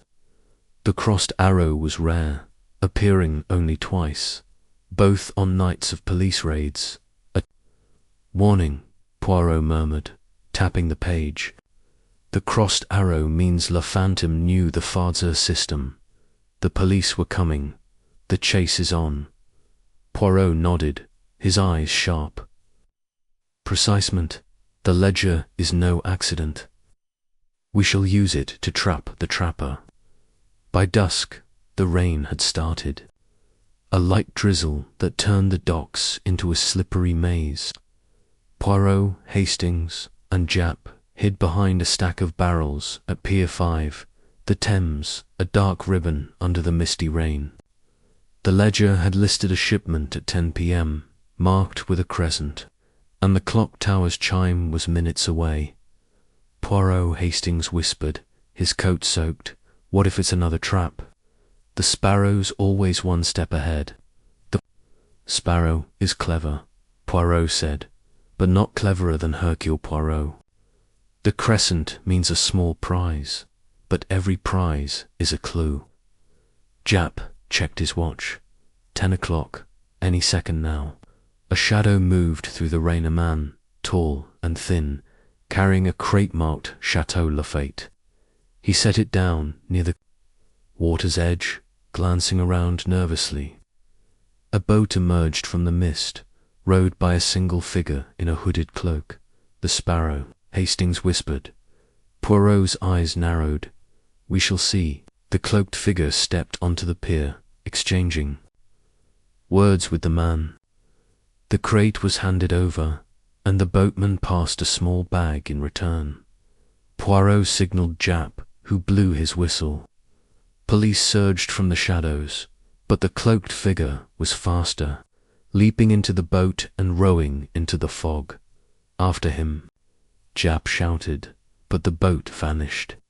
The tall man dropped the bag and ran, but Japp's men tackled him. Poirot knelt by the crate, prying it open. Inside, wrapped in straw, was a single sapphire, blue as the midnight sky. "Another Navarro jewel," he said, holding it up. "Le Phantom's treasure chest is deep." Hastings stared at the gem, but the Sparrow got away again. "And that begowit's in it." Japp opened the bag, revealing a stack of pound notes.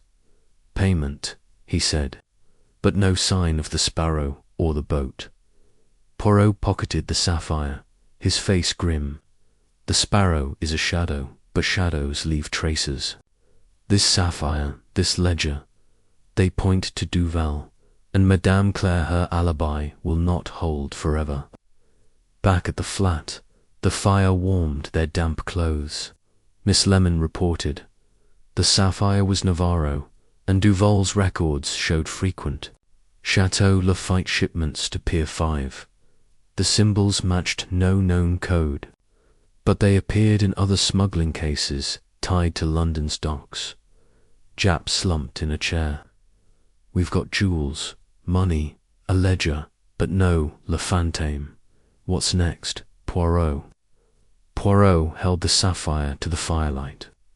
"Next, we set a trap. The ledger lists another shipment, Pier 7, tomorrow night. We shall be ready, and this time Le Fantôme will not escape." As the rain pattered against the window, Poirot's mind spun. The ledger's symbols, Claire's alibi, Duval's cratester. Puzzle was taking shape, and Hercule Poirot was its master. Chapter 7. The Trap at the Warehouse. The rain had stopped, but London's docks still glistened under a grey sky, the air heavy with the smell of wet wood and tar. Hercule Poirot stood in his flat at Whitehaven Mansions, his moustache perfectly, waxed his eyes sharp as he studied the smuggler's ledger on his desk. The ledger, with its cryptic symbol stars, crescents, crossed arrows, had become his map to Le Phantom's empire. Captain Hastings paced by the fire, his face a mix of excitement and worry, while Chief Inspector Japp slouched in a chair, nursing a cup of tea.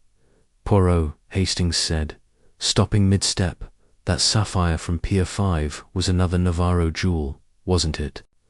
We're getting closer, but Le Phantom's always one step ahead, and Madame Claire, her alibi's tighter than a bank vault." Poirot's lips curled into a small smile. "A vault, Hastings, can be opened with the right key. The ledger is our key, and tonight we use it to set a trap." Japp sat up, sloshing his tea. "A trap? Blimey, Poirot, after last night's mess at Pier 5, you want to go back to the docks. My men are stretched thin, and my boss is howling for results. Results, Jap, Poirot said, tapping the ledger, come to those who plan. The ledger lists a shipment tonight at a warehouse on Pier 7, marked with a star. Stars mean treasure jewels, gold, like the emerald, coin, and sapphire. We shall be there, not as hunters, but as bait. Hastings' eyes widened. Bait. You mean we're walking into the Phantom's lair on purpose? Precisement, Poirot said, his voice calm but firm. The Phantom expects us to chase shadows, so we become the shadow he chases. I shall pose as a buyer, seeking his treasure. You and Jap will be my eyes, hidden, ready to pounce. Jap rubbed his chin, frowning. Risky, Poirot. If that sparrow woman's there, or worse, the Phantom himself, we're in for a scrap. But I'm game. What's the plan? Poirot leaned forward, his fingers tracing a star in the ledger. We arrive at Pier 7 before 9 o'clock. Jap, your men surround the warehouse, but stay out of sight.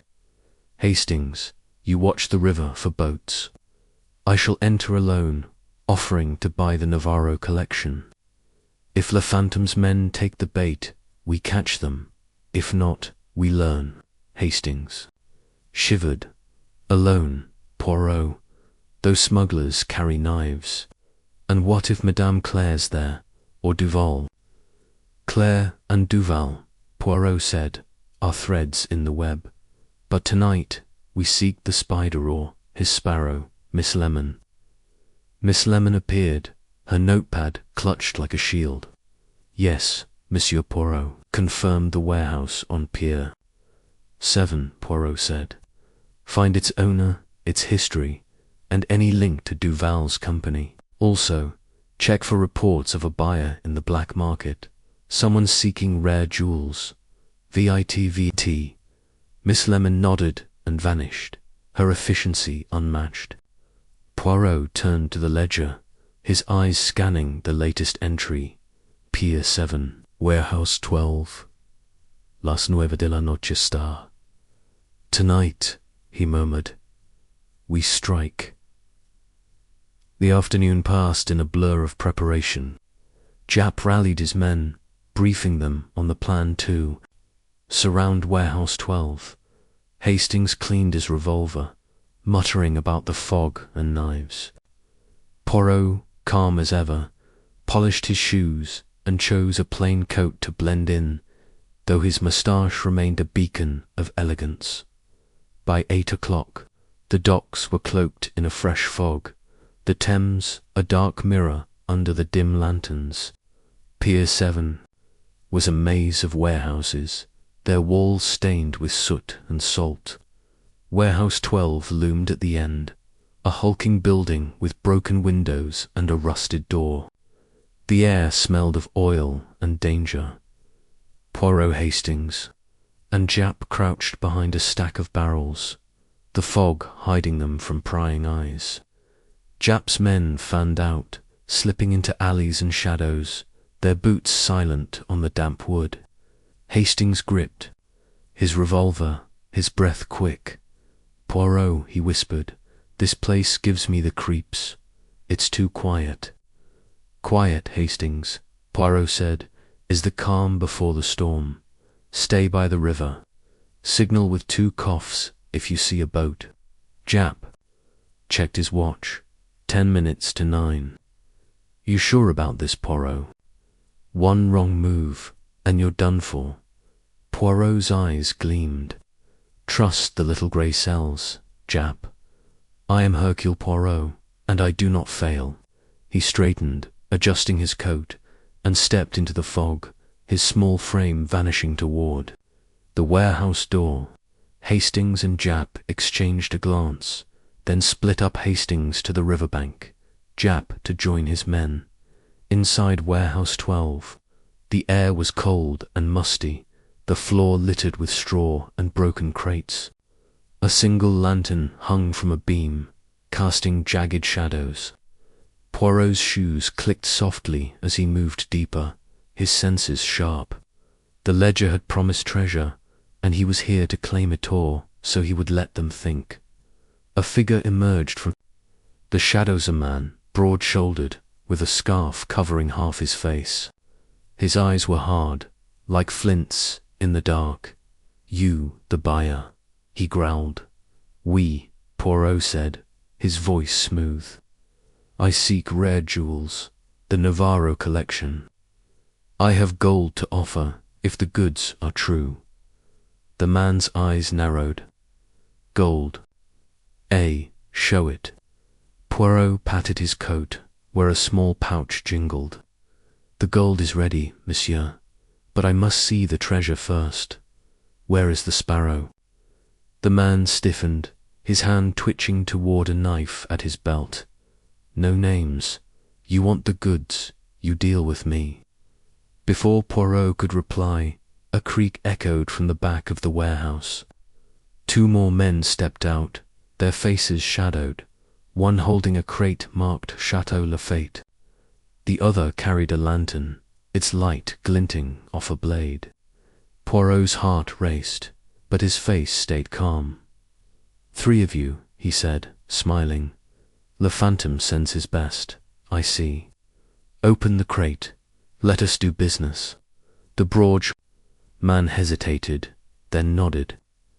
The crate was pried open, revealing straw and a single diamond, large as a pigeon's egg, sparkling in the lantern's glow. Poirot's breath caught. "Another Navarro jewel. Magnifique," he said, stepping closer. "But where is the—" A shout cut him off. The warehouse door burst open, and a fourth man ran in, his face pale. "It's a trap," he yelled. "Coppers outside." The air exploded into chaos. The broad-shouldered man lunged at Poirot, his knife flashing. Poirot dodged, his small frame surprisingly nimble, and kicked over a crate, tripping his attacker.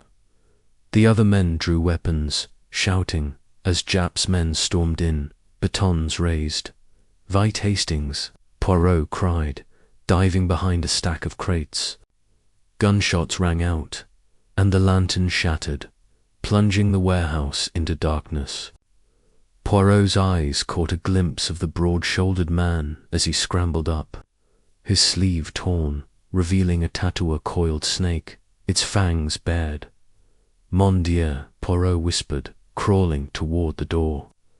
The diamond crate lay abandoned, its lid askew. He grabbed the diamond, slipping it into his pocket as he ran.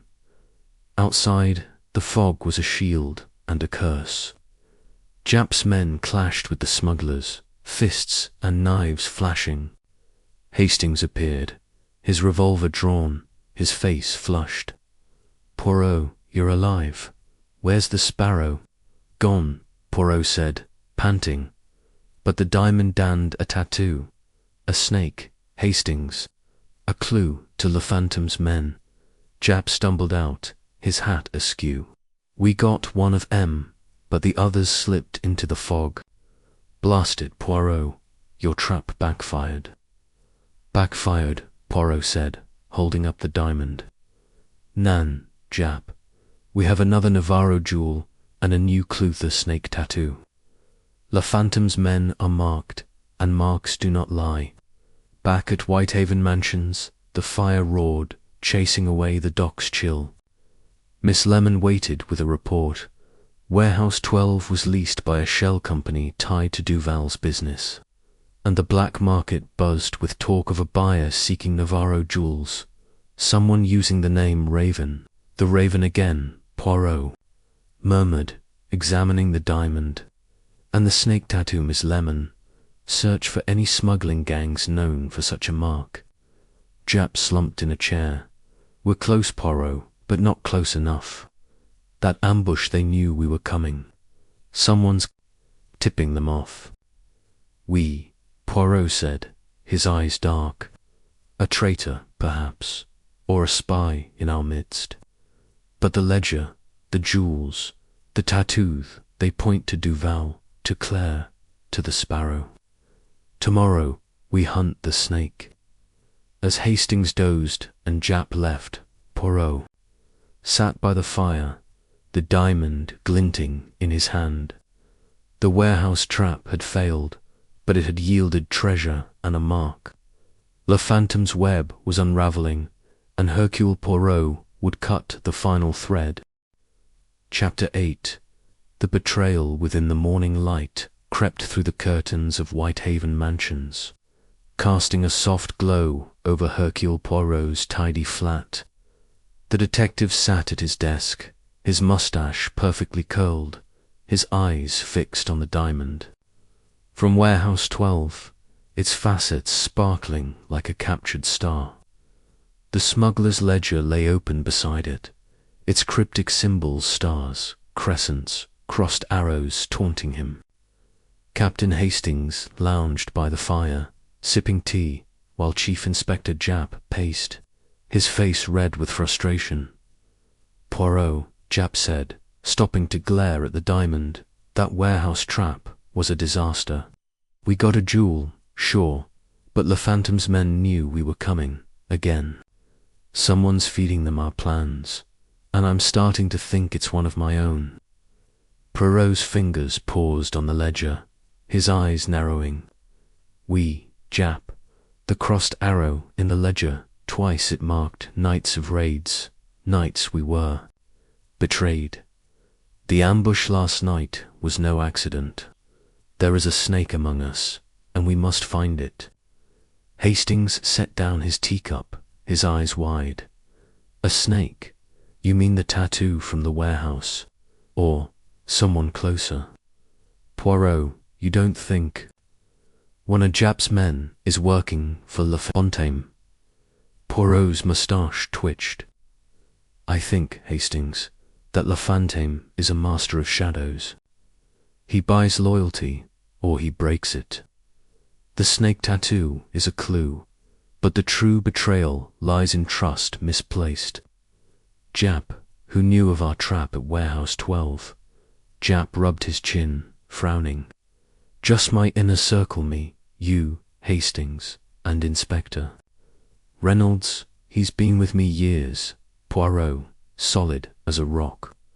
Handled the raid plans, stationed the men. Reynolds, Poirot murmured, his mind racing. A rock, you say? Even rocks crack under pressure. Where is he now? Jap's face paled. At the station, questioning Eddie again. But Poirot, you can't think. I think nothing, Poirot said, standing. I observe, and I act. We go to Scotland Yard, Mies Amos. The little grey cells smell a rat. The taxi ride to Scotland Yard was tense, the London streets bustling under a grey sky. Hastings fidgeted, his hands restless. Poirot, if Reynolds is a traitor, how'd Le Phantom get to him? Blackmail, money, both perhaps, Poirot said, his eyes on the passing shops. Le Phantom weaves a web of fear and greed, but we shall see. The truth hides in small things, a glance, a word, a pause. Scotland Yard buzzed with activity, officers shouting, typewriters clacking, phones ringing. Jap led Poirot and Hastings to a small office where Inspector Reynolds, a burly man with a neat beard, sat across from Eddie, the nervous smuggler from the gala. Eddie's hands were cuffed, his face pale, but Reynolds looked calm, his pen scratching notes. Inspector, Jap said, his voice tight, any luck with Eddie?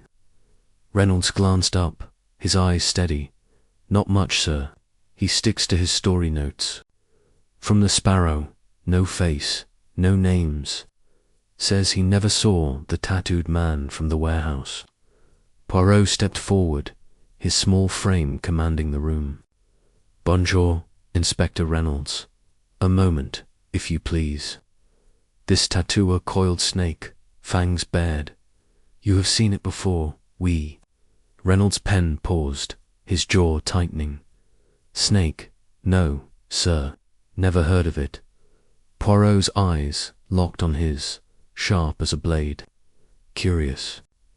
The ledger we found, it lists shipments marked with symbol stars for jewels, crescents for decoys, crossed arrows for warnings.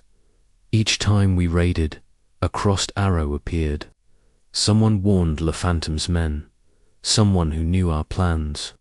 Reynolds shifted in his chair, his fingers gripping the pen. You're barking up the wrong tree, Mr. Poirot. I've served Scotland Yard 10 years. My record's clean. Clean, we Poirot said, his voice soft but deadly. Yet the smuggler's ledger is not. And you, Inspector, were the only one besides Jap who knew the details of Warehouse 12. Tell me, what does Le Phantom hold over you? The room went still. Eddie's eyes darted between them, his cuffs clinking. Hastings held his breath, and Jap's face turned red. Poirot, Jap hissed, you're accusing my best man. Accusing, Poirot said, raising a hand. Nan, Jap. I seek truth. Inspector Reynolds, your hands, they tremble. Your eyes avoid mine. Speak, monsieur, or the little grey cells will speak for you. Reynolds stood, his chair scraping the floor. This is nonsense. I'm no traitor. I've risked my life for this city. Then prove it, Poirot said, stepping closer. Show me your arm, Inspector. The snake tattoo, does it mark you? Reynolds froze, his face pulling. For a moment, silence hung heavy. Then he slumped, his shoulders sagging. All right, he whispered. It's not what you think. He rolled up his sleeve, revealing no tattoo, but a letter tucked in his cuff fell to the floor. Poirot snatched it up, his fingers quick. The paper was crumpled, scrawled with a single line. Tell them nothing, or your wife pays. Mon. Dear Poirot breathed, holding the letter to the light. Blackmail, Inspector. Le Phantom threatens your family. Reynolds sank into his chair, his face in his hands. They've got my Mary, he said, his voice breaking. A note came last week, said they'd hurt her if I didn't tip them off. I didn't want to, Jap, I swear. But all I've got. Jap's jaw dropped, his anger melting into shock. Reynolds, you fool. Why didn't you tell me? I was scared, Reynolds said, his eyes wet. They knew everything, my shifts, my plans. They said, Le Phantom sees. All. Poirot's eyes softened, but his voice stayed firm. Le Phantom sees much, but not Hercule Poirot. Tell us everything, Inspector. When did this start? What did you give them? Reynolds took a shaky breath. It started after the Red Lion raid. A note came to my house with a photo of Mary at the market. They wanted details where we'd raid, when.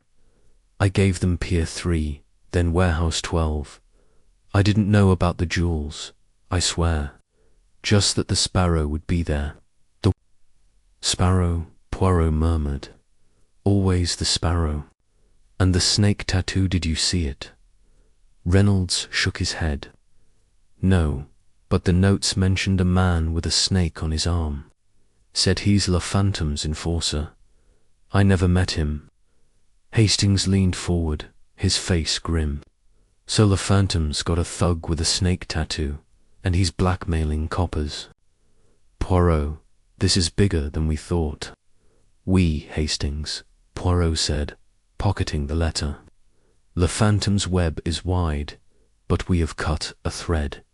Jap, you must protect Reynolds' wife, and we must find this snake man. Jap nodded, his face hard. I'll put men on Mary's house. Reynolds, you're off-duty suspended, pending investigation. Don't make this worse. Reynolds nodded, his head bowed. Poirot turned to Eddie, who'd watched the scene like a scared mouse. And you, monsieur, you worked for the Sparrow. Did she speak of a snake? Eddie swallowed, his cuffs clinking. I told you, I never saw her. Just notes. But once, at the Blue Anchor, I heard a guy mention a snake. Said it meant trouble. Poirot's eyes gleamed. Trouble, we'd falar, Fantime, trouble is coming. Jap, take Eddie to a cell. He may yet remember more. As Jap led Eddie away, Poirot sat. The ledger opened before him. The snake tattoo, the blackmail, the ledger's symbols, they all point to a center. Victor Duval's ships, Madame Claire's alibi, the Sparrow's shadow. We are close, Hastings. Hastings rubbed his eyes. Close. Poirot, we've got a traitor, a tattooed thug, and a ghost running the show. What's next? Next, Poirot said, we follow the snake. Miss Lemon appeared, her notepad ready. Yes, Monsieur Poirot. Find any record of a smuggler with a snake tattoo, Poirot said, and check Duval's employees, anyone with a criminal past, anyone linked to the docks. Also, trace the letter's paper. It may lead us to Le Phantom's lair. Miss Lemon nodded and vanished. Poirot stood, the diamond glinting in his hand. Tonight we rest Hastings. Tomorrow we hunt the snake. But first we visit Madame Claire again. Her alibi is a wall, but walls crumble. The next morning, Poirot and Hastings returned to Claire's. Mayfair flat. The air was crisp, the streets alive with vendors and cabs. Claire greeted them in a green dress, her smile bright but her eyes wary. Monsieur Poirot, back so soon. More questions about ghosts. Ghosts, Nan, Poirot said, sitting. But snakes, perhaps. Tell me, madame, do you know a man with a snake tattoo, coiled with fangs? Claire's teacup rattled, a tiny slip. A tattoo? No, I don't. Why do you ask? Poirot's eyes locked on hers. Because such a man works for La Phantom, and La Phantom's crates bear your companies. Mark. A man was blackmailed, madame, to betray the police. What do you know of this? Claire's laugh was sharp. Blackmail. Monsieur Poirot, you spin wild tales. I'm a businesswoman, not a criminal. Victor's ships are clean, and I know no. Snakes. Poirot smiled, but his voice was cold. Clean, oui. Yet the ledger tells a different story. Shipments to Pier 7, marked with stars, carry Navarro jewels. Your alibi for Pier 3 holds, but for how long? Claire stood, her face pale. You're wasting my time. If you have proof, arrest me. Otherwise, good day. As they left, Hastings whispered, she's rattled, Poirot. That tattoo spooked her. Oui, Poirot said. Madame Claire hides much. The snake is our key. We find him. We find Le Phantom. Back at the flat, Miss Lemon's report waited. The snake tattoo was linked to a smuggling gang from Bristol, active a decade ago. One member, a sailor named Pierre Moreau, had vanished after a heist, and the blackmail letter's paper matched stock used by Duval's company. Pierre Moreau, Poirot murmured. A sailor, a snake, a shadow. Tomorrow we find him, and Claire her wall is cracking. As night fell, Poirot sat by the fire, the diamond and ledger before him. The betrayal within had been uncovered, but Le Phantom's web was vast. The snake would lead him closer, and Hercule Poirot would not stop until the Phantom fell. Chapter 9. The Secret of the Tattoos. The London dawn was grey and damp, the air heavy with the promise of rain. Hercule Poirot sat in his flat at Whitehaven Mansions, his moustache immaculate, his eyes sharp as he studied the blackmail letter from Inspector Reynolds.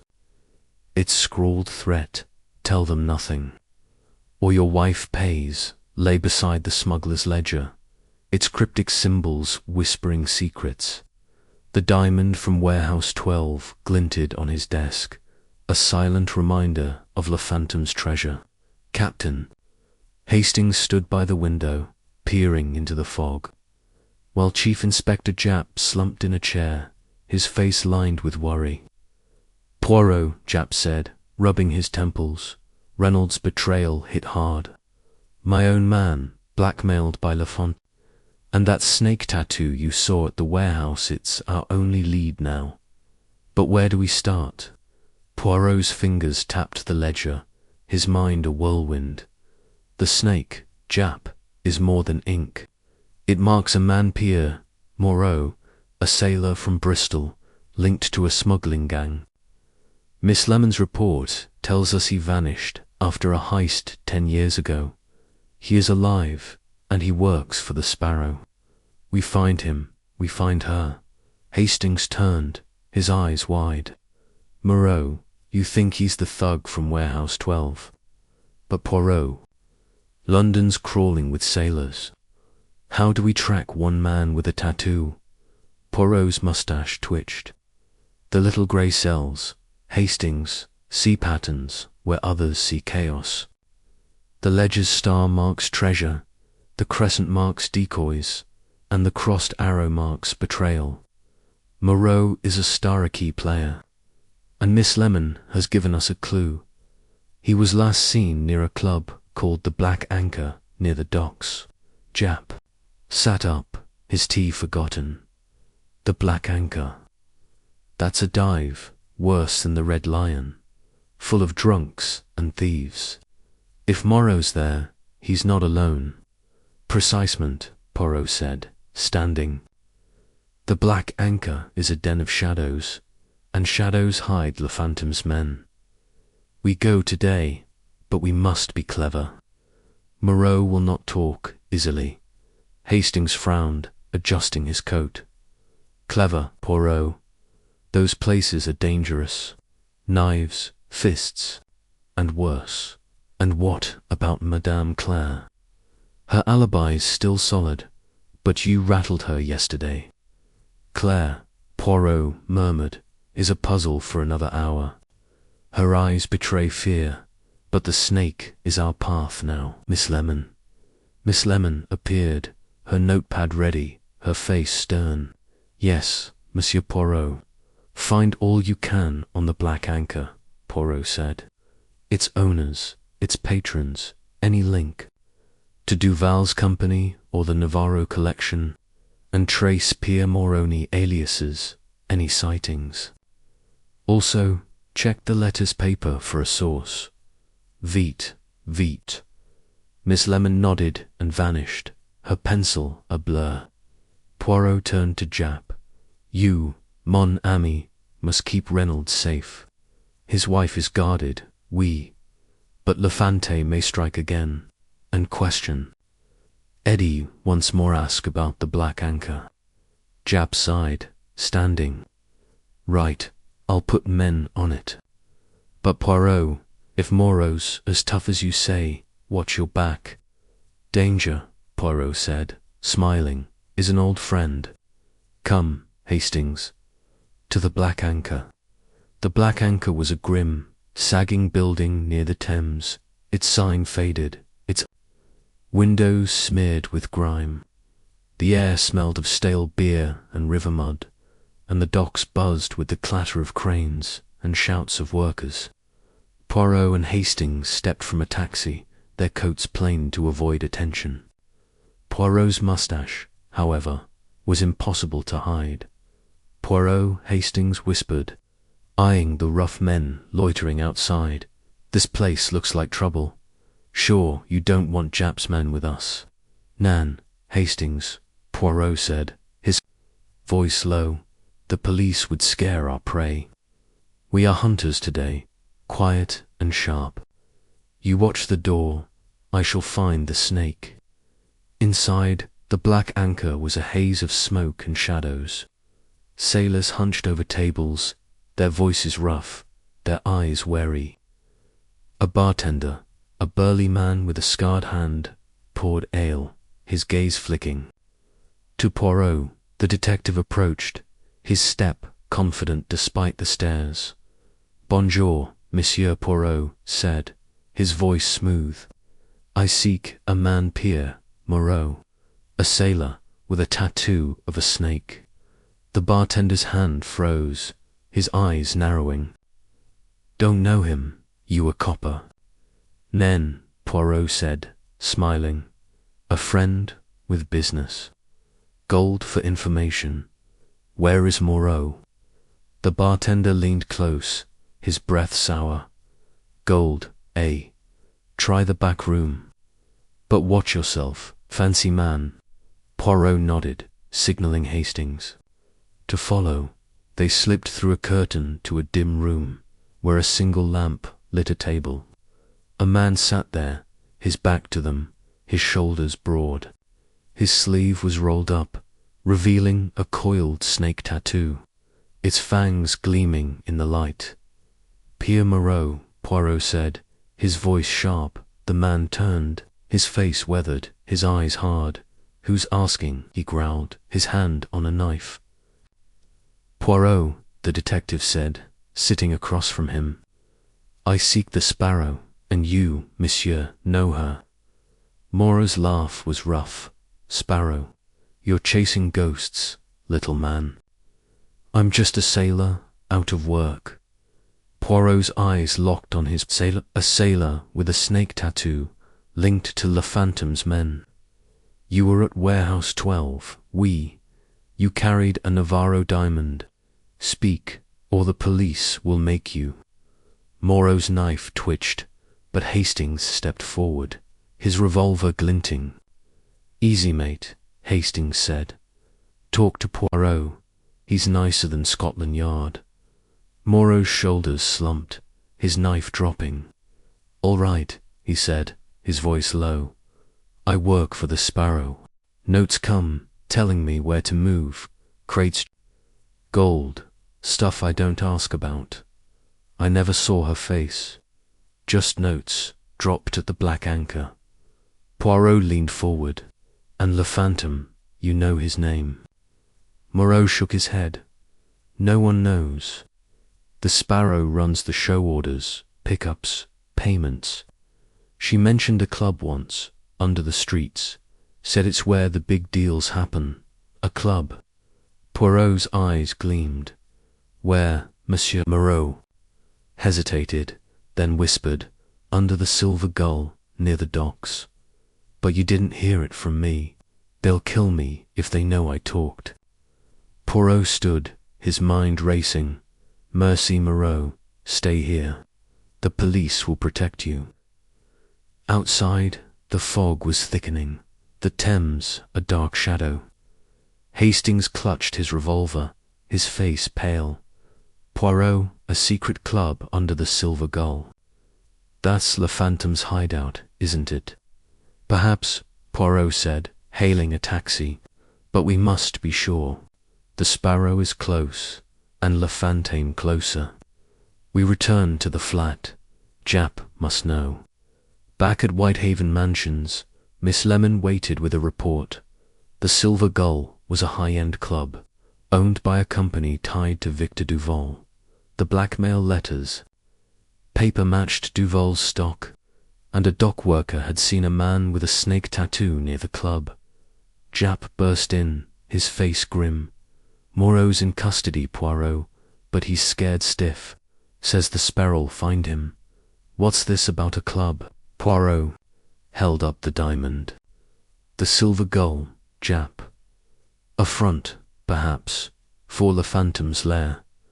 We must go there, but not as police. We go as guests, to find the Sparrow's nest." Hastings gaped. "Another trap, Poirot." "After the warehouse, Poirot said, his eyes dark. "But this time we set the rules. Tomorrow we enter the Silver Gull. The snake has led us to the door, and Hercule Poirot will open it. As night fell, Poirot sat by the fire, the ledger and diamond before him. Moreau's confession, the secret club, Claire's alibi, they were pieces of a puzzle, and he was close to the truth. Le Phantom's web was trembling, and Poirot would bring it down. Chapter 10. The underground lair. The fog clung to London like a damp cloak, wrapping the docks in a haze that muffled every sound. Hercule Poirot stood in his flat at Whitehaven Mansions, his moustache perfectly trimmed, his eyes gleaming with purpose. On his desk lay the smuggler's ledger, its pages marked with stars, crescents, and crossed arrows, each a clue to La Phantom's empire. Beside it rested the diamond from Warehouse 12, its sparkle a silent challenge. Captain Hastings paced by the fire, his hands fidgeting, while Chief Inspector Japp sat, his face grim, sipping tea that had gone cold. "Poirot," Japp said, setting down his cup, "this Silver Gull Club sounds like a lion's den." Pierre Moreau said it's La Phantom's hideout, but after that warehouse ambush, I'm not keen on another trap. My men are jumpy, and I'm running out of excuses for the boss. Poirot's fingers tapped the ledger, his mind a whirlwind of connections. The Silver Gull, Japp, is no mere club. It is a front, a mask for La Phantom's operations. More confession, the snake tattoo, the sparrows, notes, the underground lair points us there. We must go, but not as police. We go as shadows. Hastings stopped pacing, his eyes wide. Shadows, Poirot? You mean sneaking in? That place is for rich folk. Fancy drinks, fancy clothes, will stick out like sore thumbs. Nan, Hastings. Poirot said, his voice smooth. The little grey cells have a plan. We shall enter as guests, invited to the Silver Gull's private soiree. I have secured invitations through a discreet contact. You and I will blend in, while Japp's men watch from outside. Japp raised an eyebrow. Invitations? How'd you manage that, Poirot? And what's the play once we're inside? Poirot's moustache twitched. We seek the underground lair. Moreau spoke of a network of tunnels, where Le Phantom hides his treasure. We find it, we find the sparrow, and perhaps we find Le Phantom himself. But we must be swift and silent. Miss Lemon appeared, her notepad ready, her face stern as ever. Yes, Monsieur Poirot. Confirm the Silver Gull's layout, Poirot said. Find any record of tunnels or hidden rooms beneath it. Also, check Victor Duval's ties to the club ownership, investments, anything, and the monogram VD. Does it appear in Duval's records? Miss Lemon nodded and vanished, her pencil a blur. Poirot turned to Japp. Your men, Japp Station. Them around the club, but out of sight. No raids tonight, only eyes. If the sparrow flees, we follow. Japp sighed, standing. Right, I'll set it up. But Poirot, if this goes wrong, it's my neck. What about Madame Claire? You still think she's the sparrow? Claire, Poirot murmured, is a riddle. Her alibi holds, but her eyes betray. Her, the Silver Gull, may reveal her truth. Come, Hastings. We dress for the evening. The Silver Gull was a glittering jewel among the dock's grime, its facade of white stone and tall windows glowing under the fog. Inside, chandeliers sparkled, and laughter mingled with the clink of glasses. Poirot and Hastings stepped from a taxi, dressed in tuxedos. Though Poirot's was impeccably tailored, his moustache a sharp contrast to the plain coat he'd worn at the docks. Hastings adjusted his tie, nervous. Poirot, he whispered, This place is posh. How do we even find a secret tunnel in a crowd like this? Observe, Hastings, Poirot said, his eyes scanning the guests. The rich hide secrets behind smiles. Look for doors that don't belong, faces that don't fit. A doorman checked their invitations, his eyes lingering on Poirot's moustache. Inside, the club buzzed with wealthmen in suits, women in gowns, waiters gliding with trays of champagne. A jazz band played, its notes weaving through the chatter. Poirot's gaze darted from face to face, seeking Victor Duval or Madame Claire. But neither appeared. Curious, he murmured, sipping a glass of sparkling water. Our hosts are absent, yet the game continues. Hastings grabbed a glass, his eyes darting. Maybe they're in the tunnels already. How do we find them? Poirot's finger tapped his glass. We explore, mon ami. Follow me. They slipped through the crowd, past a dance floor where couples swayed, to a hallway, lined with velvet curtains. A sign read private, but Poirot ignored it, his step confident. The hallway led to a locked door, its handle polished brass.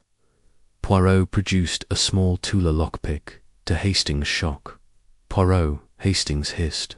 Since when do you pick locks? When the truth is locked away, Poirot said, his fingers deft. The lock clicked, and the door opened to a narrow staircase, descending into darkness. A faint smell of damp stone wafted up. Mon Dieu, Poirot whispered. The lair. They crept down, the air growing colder, the music fading. The staircase ended at a stone corridor, lit by flickering lamps. Crates lined the walls, some marked Chateau Lafite, others unmarked. Poirot's eyes gleamed as he pried open a crate, revealing strand, a glinting amethyst, another Navarro jewel. La Phantom's hoard, he said, pocketing the amethyst. We are close, Hastings. A sudden creak echoed down the corridor. Poirot froze, his hand signaling silence. Footsteps approached, heavy and quick. A shadow loomed a man, his face hidden by a scarf, his arm bearing a snake tattoo. You. The man growled, drawing a knife. You're not supposed to be here. Poirot stepped back, his voice calm. Monsieur, I am Hercule Poirot.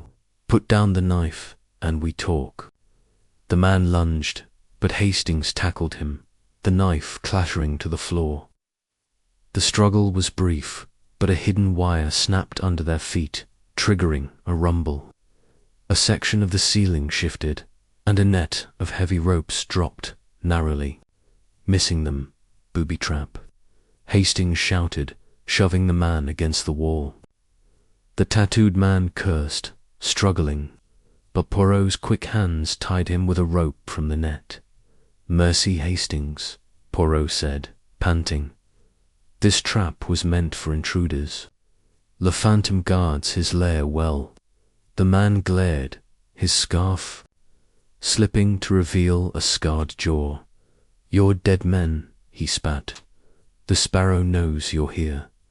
Poirot's eyes narrowed. The sparrow, oui. Where is she? The man clamped his mouth shut, but Poirot spotted something on the floor. Handkerchief dropped in the scuffle, monogrammed with V. In gold thread. Mon Dieu, Poirot breathed, pocketing the handkerchief. Victor Duvalois, another with his initials. The web tightens. A shout echoed from above Jap's men, moving in. The corridor shook as more footsteps thundered. Poirot grabbed Hastings, pulling him toward a side tunnel. Vite. We must escape before the trap closes. The tunnel twisted, its walls slick with moss. They emerged in an alley behind the Silver Gull, the fog swallowing their steps. Jap met them, his face red. Blimey, Poirot. We heard a commotion, found a trapdoor in the club. My men nabbed the tattooed bloke, but the tunnels are a maze. Poirot held up the handkerchief. A maze, oui, but with clues. This VD links to Duval, and the amethyst another Navarro jewel. Le Phantom's lair is real, and we have seen it. Back at Whitehaven Mansions, the fire warmed their chilled bones. Miss Lemon's report confirmed that the Silver Gull's tunnels were old, built during the war for smuggling. Duval's company owned the club through a shell firm, and the V monogram matched his personal stationery. Hastings slumped in a chair. Duval's got to be Le Fantôme Poirot. His initials, his ships, his club, it all fits. Oui, Poirot said, but too neatly. Le Fantôme is a shadow, and shadows play tricks. The handkerchief may be a plant, a decoy. We must confront Duval, but carefully. Japp stood, his hat in hand. I'll question the tattooed man. Maybe he'll talk. What's next, Poirot? Next, Poirot said, holding the amethyst. We watch Madame Claire. The Sparrow is near, and Duval's empire is cracking. Tomorrow, we strike. As the fog thickened outside, Poirot sat by the fire, the handkerchief and amethyst in his hands. The tunnels, the trap, the monogram, they were pieces of a puzzle, and Hercule Poirot was one step from the truth. Chapter 10. The underground lair. The fog clung to London like a damp cloak, wrapping the docks in a haze that muffled every sound. Hercule Poirot stood in his flat at Whitehaven Mansions, his moustache perfectly trimmed, his eyes gleaming with purpose. On his desk lay the smuggler's ledger, its pages marked with stars, crescents, and crossed arrows, each a clue to La Phantom's empire.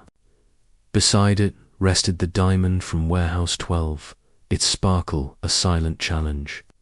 Captain Hastings paced by the fire, his hands fidgeting, while Chief Inspector Japp sat, his face grim, sipping tea that had gone cold. Poirot, Japp said, setting down his cup, this Silver Gull Club sounds like a lion's den. Pierre Moreau said it's Le Phantom's hideout, but after that warehouse ambush, I'm not keen on another trap. My men are jumpy, and I'm running out of excuses for the boss. Poirot's fingers tapped the ledger, his mind a whirlwind of connections. The Silver Gull, Japp, is no mere club. It is a front, a mask for Le Phantom's operations. More confession, the snake tattoo, the sparrows, notes, the underground lair points us there. We must go, but not as police. We go as shadows. Hastings stopped pacing, his eyes wide. Shadows, Poirot? You mean sneaking in? That place is for rich folk, fancy drinks, fancy clothes. We'll stick out like sore thumbs. Nan, Hastings. Poirot said, his voice smooth. The little grey cells have a plan. We shall enter as guests, invited to the Silver Gull's private soiree. I have secured invitations through a discreet contact. You and I will blend in, while Japp's men watch from outside. Japp raised an eyebrow. Invitations? How'd you manage that, Poirot? And what's the play once we're inside? Poirot's moustache twitched. We seek the underground lair. Moreau spoke of a network of tunnels, where Le Phantom hides his treasure. We find it, we find the sparrow, and perhaps we find Le Phantom himself. But we must be swift and silent. Miss Lemon appeared, her notepad ready, her face stern as ever. Yes, Monsieur Poirot. Confirm the Silver Gull's layout, Poirot said. Find any record of tunnels or hidden rooms beneath it. Also, check Victor Duval's ties to the club ownership, investments, anything, and the monogram VD, does it appear in Duval's records? Miss Lemon nodded and vanished, her pencil a blur. Poirot turned to Jap. Your men, Jap station. Them around the club, but out of sight. No raids tonight, only eyes. If the sparrow flees, we follow. Jap sighed, standing. Right, I'll set it up. But Poirot, if this goes wrong, it's my neck. What about Madame Claire? You still think she's the sparrow? Claire, Poirot murmured, is a riddle. Her alibi holds, but her eyes betray. Her, the silver gull, may reveal her truth. Come, Hastings. We dress for the evening.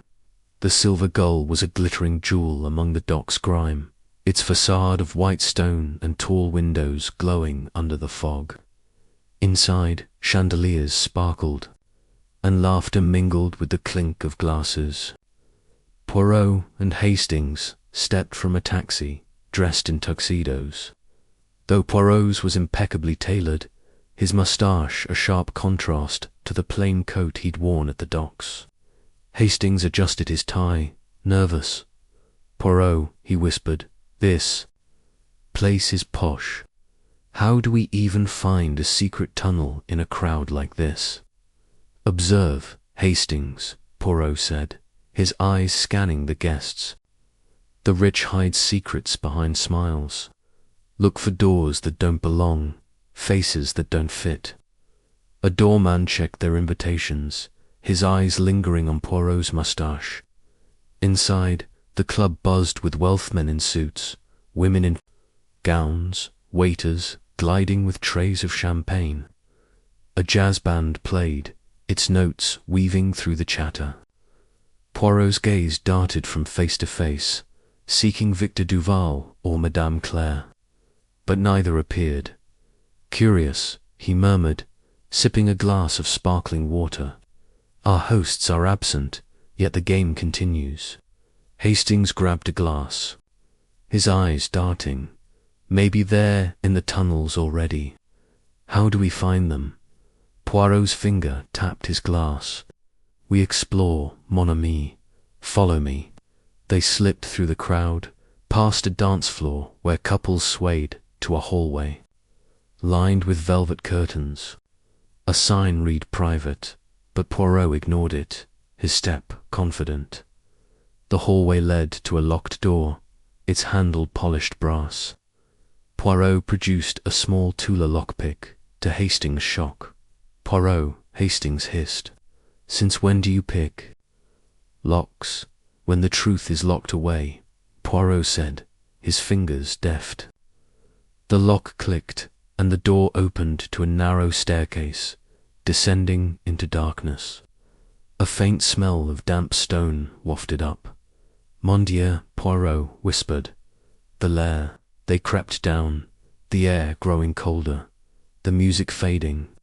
The staircase ended at a stone corridor, lit by flickering lamps. Crates lined the walls, some marked Chateau Lafite, others unmarked. Poirot's eyes gleamed as he pried open a crate, revealing strand, a glinting amethyst, another Navarro jewel. La Phantom's hoard, he said, pocketing the amethyst. We are close, Hastings. A sudden creak echoed down the corridor. Poirot froze, his hand signalling silence. Footsteps approached, heavy and quick. A shadow loomed a man, his face hidden by a scarf, his arm bearing a snake tattoo. You. The man growled, drawing a knife. You're not supposed to be here. Poirot stepped back, his voice calm. Monsieur, I am Hercule Poirot. Put down the knife, and we talk. The man lunged, but Hastings tackled him, the knife clattering to the floor. The struggle was brief, but a hidden wire snapped under their feet, triggering a rumble. A section of the ceiling shifted, and a net of heavy ropes dropped, narrowly. Missing them, booby trap. Hastings shouted, shoving the man against the wall. The tattooed man cursed, struggling. but Poirot's quick hands tied him with a rope from the net. "Mercy, Hastings," Poirot said, panting. "This trap was meant for intruders. Le Phantom guards his lair well." The man glared, his scarf slipping to reveal a scarred jaw. "You're dead men," he spat. "The Sparrow knows you're here." Poirot's eyes narrowed. "The Sparrow, oui. Where is she?" The man clamped his mouth shut, but Poirot spotted something on the floor. Handkerchief dropped in the scuffle, monogrammed with V. In gold thread. "Mon Dieu," Poirot breathed, pocketing the handkerchief. "Victor Duvalois, another with his initials." The web tightens. A shout echoed from above Jap's men, moving in. The corridor shook as more footsteps thundered. Poirot grabbed Hastings, pulling him toward a side tunnel. "Vite.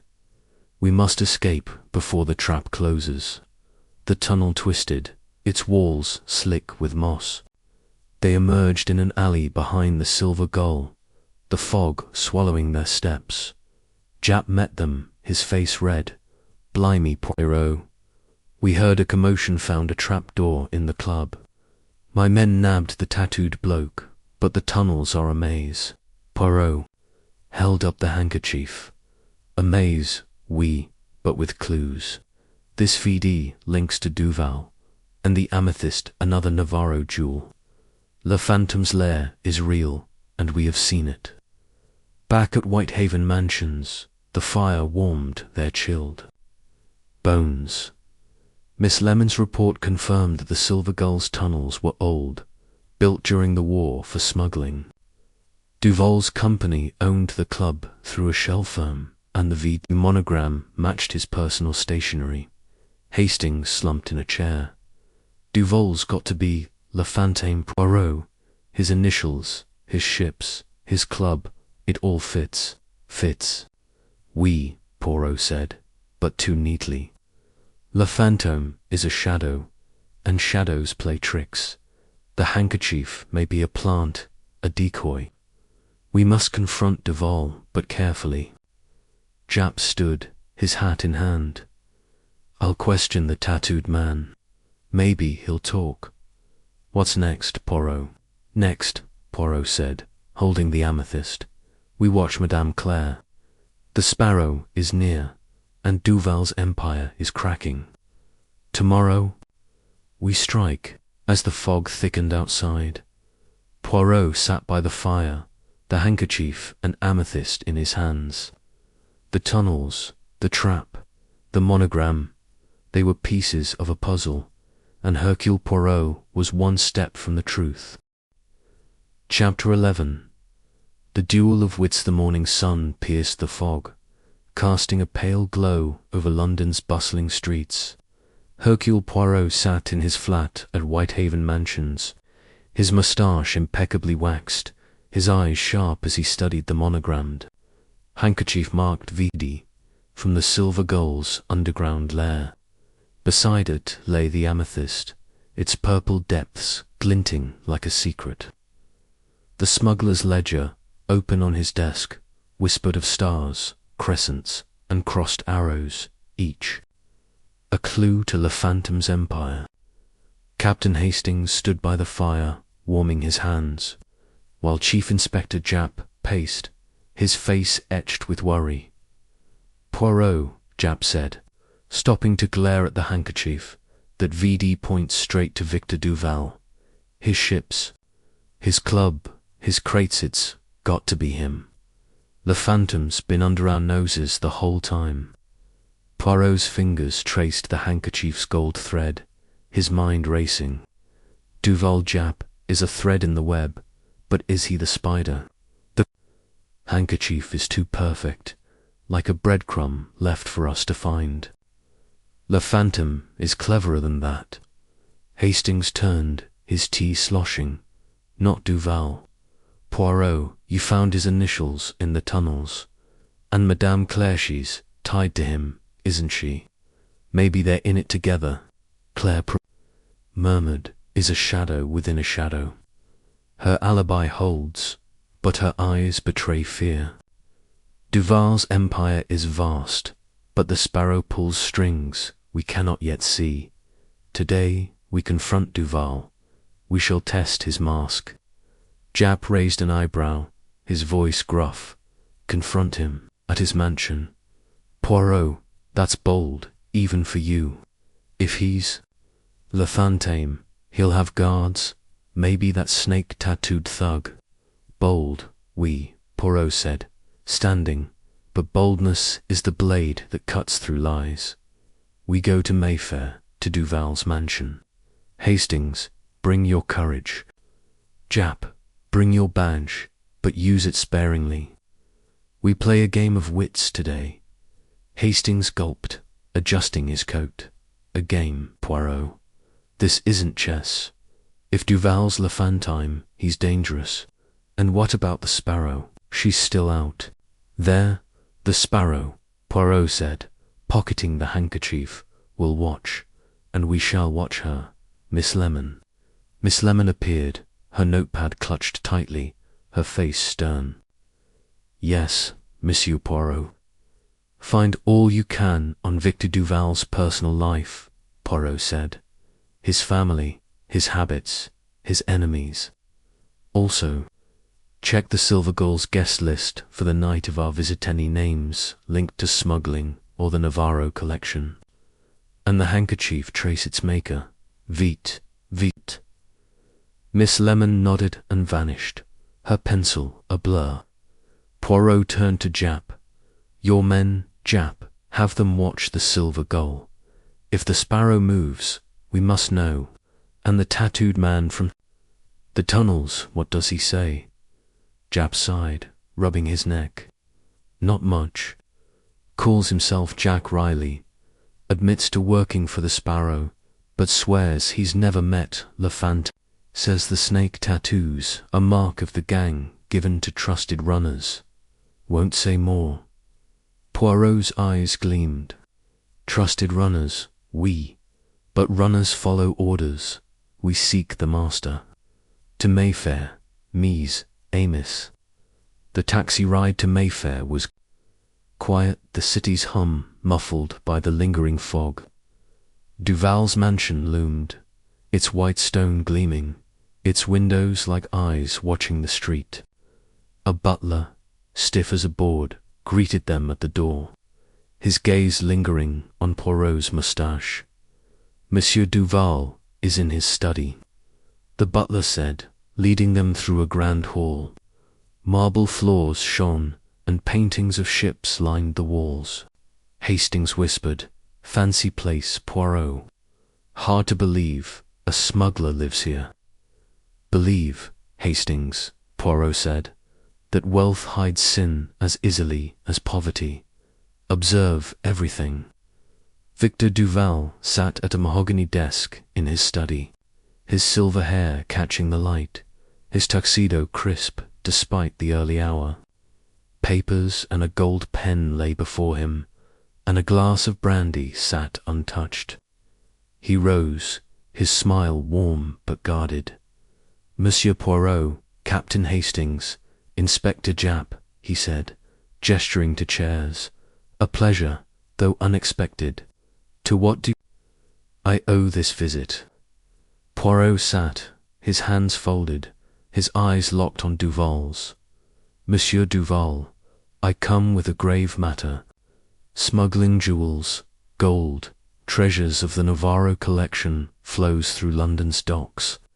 Your ships, marked Chateau Lafite, carry these goods.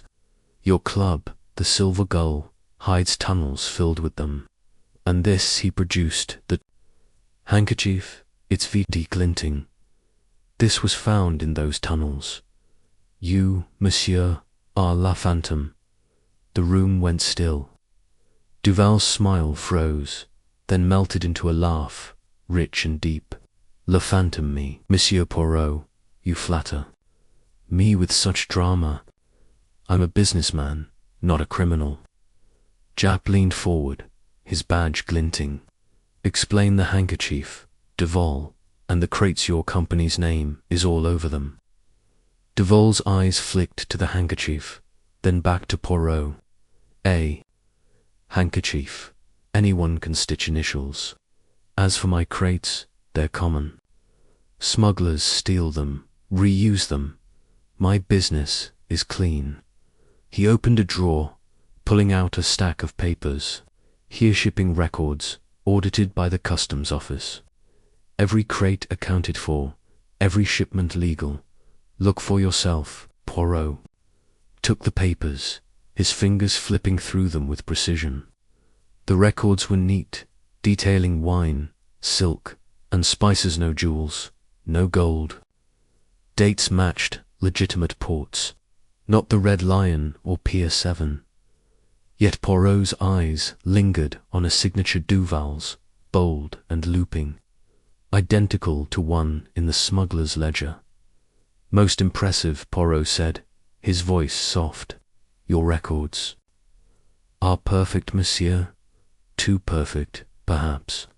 A man with nothing to hide does not laugh so quickly. Duval's smile tightened. I laugh because your accusation is absurd. I host galas for charity, not crime. Ask Madame Claire, she handles our contracts. She'll vouch for me. Claire, Poirot said, his eyes narrowing. We, she speaks highly of you. Yet her alibi for the night of Pier 3 is flawless, like your papers. Tell me, monsieur, do you know a man with a snake tattoo, or a woman called the Sparrow? Duval's hand twitched, his brandy glass tipping slightly. Tattoos. Sparrows. You speak in riddles, Poirot. I know no such people. Poirot stood, the handkerchief in his hand. Riddles, but riddles have answers. This handkerchief, these tunnels, your ships, they point to you. Le Fantôme is clever, but Hercule Poirot is cleverer. Duval rose, his face hard. You have no proof, only guesses. My lawyers will hear of this if you persist. Good day. As they left, Hastings whispered, He's smooth, Poirot. Those papers looked real. Are you sure he's Le Fantôme? Sure, Poirot said, his voice low. Non-Hastings, but his calm is a mask, and masks slip. The signature in the ledger matches his. He plays a deeper game, and we shall play it better. Back at Whitehaven Mansions, Miss Lemon waited with a report. The Silver Gull's guest list included no obvious smugglers, but a waiter had seen a woman resembling Claire near a private room the night of their visit. The handkerchief's thread was custom, ordered by Duval's household, and the tunnels they linked to old smuggler routes from the 18th century, tied to Duval's family. Jap burst in, his face red. That tattooed man, Riley, cracked a bit. Says the Sparrow meets buyers at the Silver Gull, but he's never seen her face. And Duval, he's been spotted there late at night. Poirot's eyes gleamed. Duval, Claire, the Sparrow, the threads weave together. Tomorrow we watch Claire. If she moves, we follow. The duel is not over. Mies, Amos. As night fell, Poirot sat by the fire, the handkerchief and ledger before him. Duval's laugh, his perfect papers, the tunnels, they were a challenge, and Hercule Poirot would meet it head-on. Chapter 13. The Phantom unmasked. The fog over London was thicker than ever. A heavy blanket that swallowed the lights of the docks and turned the Thames into a ribbon of black ink. Hercule Poirot stood in the shadows of Pier 9, his coat buttoned. Against the chill, his moustache sharp despite the damp air. His eyes gleamed with the focus of a hunter closing in on his prey. Beside him, Captain Hastings gripped his revolver, his breath puffing in the cold, while Chief Inspector Japp crouched. Behind a stack of crates, his men spread out in the mist. The smuggler's ledger, the monogrammed handkerchief marked VD, the amethyst, and the note from Claire's tunnel, Escape Paul, pointed to this moment, this pier, where Le Phantom's empire would fall. Poirot, Hastings whispered, his voice tight, this fog's a nightmare. We can barely see the pier. If Claire's the Sparrow and Duval's Le Fantôme, they'll slip away again. That note said midnight, didn't it? Poirot's fingers brushed the note in his pocket. Its scrawl burned into his mind. Pier 9, 0 o'clock. Deliver to Raven, VD. He nodded, his voice calm but firm. We, Hastings, midnight, and the Raven will come. But we are ready. The little grey cells have woven a net, and Le Fantôme cannot escape. Japp shifted, his face grim. I hope you're right, Poirot. My men are in place, but after that tunnel trap, I'm jumpy. Claire's sharp, and Duval his papers were too clean. If he's not Le Phantom, who is? Poirot's eyes twinkled in the dark. Patience, Japp, the Raven, the Sparrow, the Snake. Tattoos, they are threads in a web, and tonight we pull the final thread. Observe and trust, Hercule Poirot. The clock tower in the distance chimed midnight, its notes muffled by the fog. Pier 9 was silent, save for the lap of the Thames against the pilings and the creak of a lantern swaying on a post. Poirot's ears caught a new sound-soft footsteps, cautious, like a cat on a fence. A figure emerged from the mist, cloaked and hooded, moving toward a stack of crates marked Chateau Lafayette. The figure paused, scanning the darkness, then knocked. On a crate 3, short, too long. The same signal from the Silver Gull's tunnels. The Sparrow, Hastings breathed, his revolver ready. Nan, Poirot whispered, his hand on Hastings' arm. Wait, we watch. Another figure appeared, taller, with a sailor's gait. A glimpse of a snake tattoo flashed on his arm as he approached the cloaked figure. They spoke in low tones, too soft to hear, but Poirot's eyes caught the glint of a small bag changing hands. A boat slid from the fog, its oars silent, manned by a third figure in a dark coat. The cloaked figure handed the sailor a crate, and he passed it to the boatman. Now, Poirot said, his voice sharp. He stepped into the light, his small frame commanding. Bonsoir, messieurs, et madame. The game is over. Hercule Poirot has found you. The cloaked figure froze, then threw back her hood, revealing Madame Claire Lefebvre, her dark eyes blazing. The sailor cursed, drawing a knife, but Japp's men surged from the shadows, their boots pounding. The boatman rowed hard, but a police launch roared from the mist, cutting him off. Claire, Japp shouted, his badge glinting. You're... Nicked dropped the bag. Claire's laugh was sharp, like breaking glass. You're too late, Poirot. The Raven's gone, and Le Phantom's untouchable. Poirot's moustache twitched, untouchable. Nan, madame. The Raven is here, and Le Phantom's mask is slipping. He held up the note, its VD. Clear in the lantern's glow. This note, your tunnels, your snake-tattooed men, they all point to Victor Duval. Where is he? Claire's eyes darted, but she stood tall. Duval, a pawn, like me. You've chased shadows, Poirot, and caught nothing. Before Poirot could reply, a shot rang out, echoing over the pier.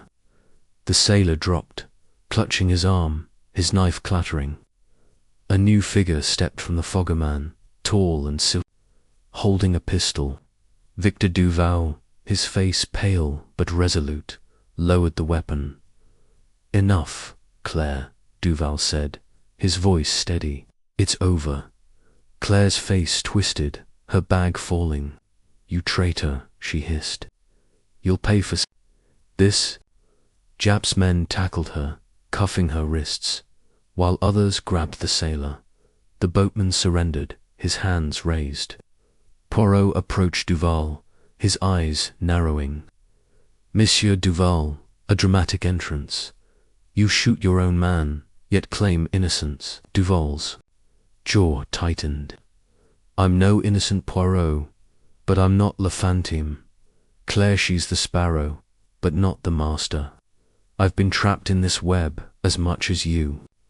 Hastings gaped, his revolver still drawn, trapped. You own the ships, the club, the tunnels. Your initials are everywhere. Duval shook his head, handing his pistol to Jap. My ships were used, my club infiltrated. I found out too late. Claire blackmailed, may threaten to ruin my name, my family.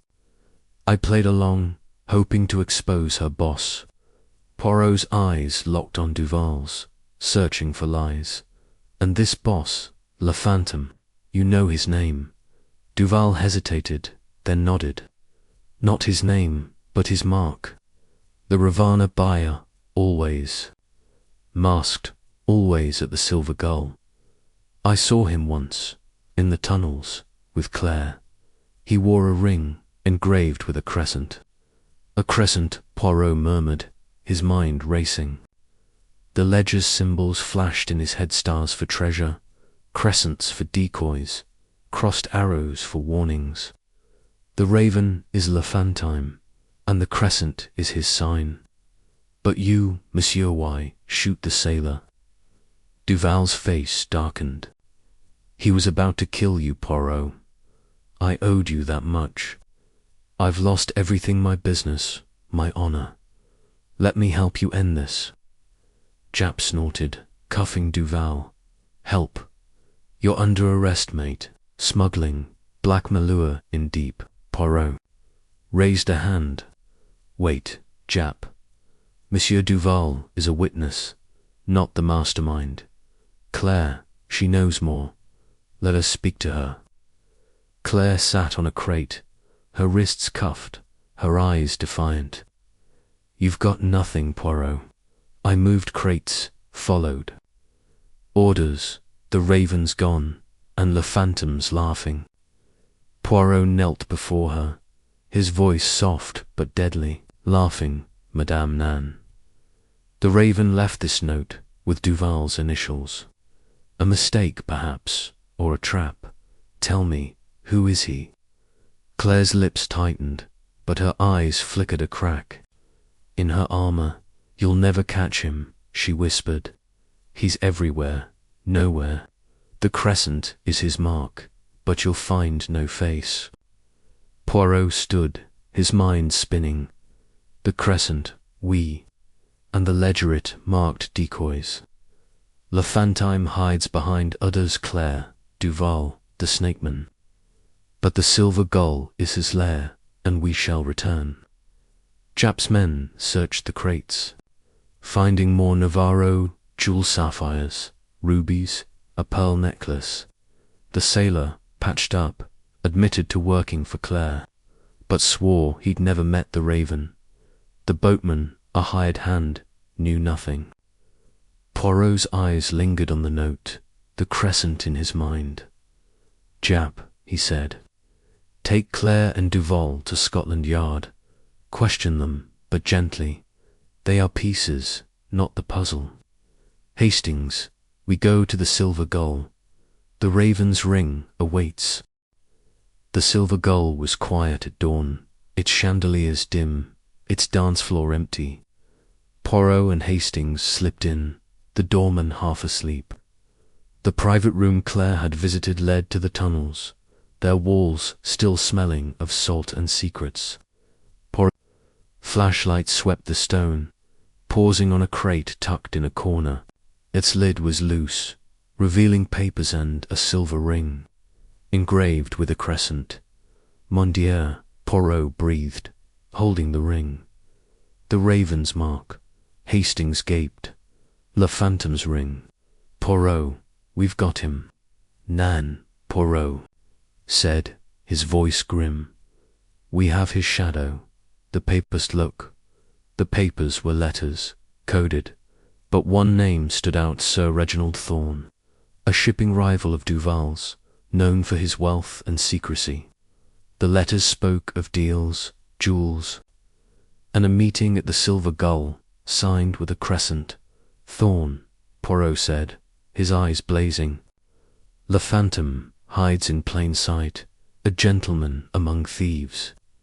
We find him, we end this. Back at Scotland Yard, Japp's face lit up at the ring and papers. Thorn, that old fox, he's got a mansion in Kensington, ships all over. If he's Le Phantom, we've been blind. Poirot nodded, the ring in his hand. Blind, we, but no longer. Claire was the sparrow, Duval her pawn, but Thorn he is the phantom. We go to Kensington, Japp, with your men. Thorn's mansion was a fortress of stone and iron, its gates locked tight. Japp's men surrounded it, their lanterns cutting. Through the fog, Poirot knocked, his small frame dwarfed by the door. A butler opened it, his face pale. Sir Reginald Thorn, Poirot said, will see Hercule Poirot. Thorn sat in a grand library, his hair white, his eyes cold. A silver ring glinted on his finger, its crescent catching the firelight. Poirot, he said, his voice smooth, you've caused quite a stir. What brings you here? Poirot held up the ring from the tunnels, its twin two thorns. This, monsieur, the crescent, the Navarro jewels, the Silver Gull's tunnels, they all lead to you. You are Le Phantom. Thorn's smile was icy, a ring, a coincidence. I'm a collector, Poirot, not a criminal. Poirot's voice was steel. Collector, we have stolen treasure. The ledger's crescents marked your decoys, your letters named you, and Claire she named you in the end. Thorn's hand twitched, reaching for a drawer, but Japp's men burst in, their guns drawn.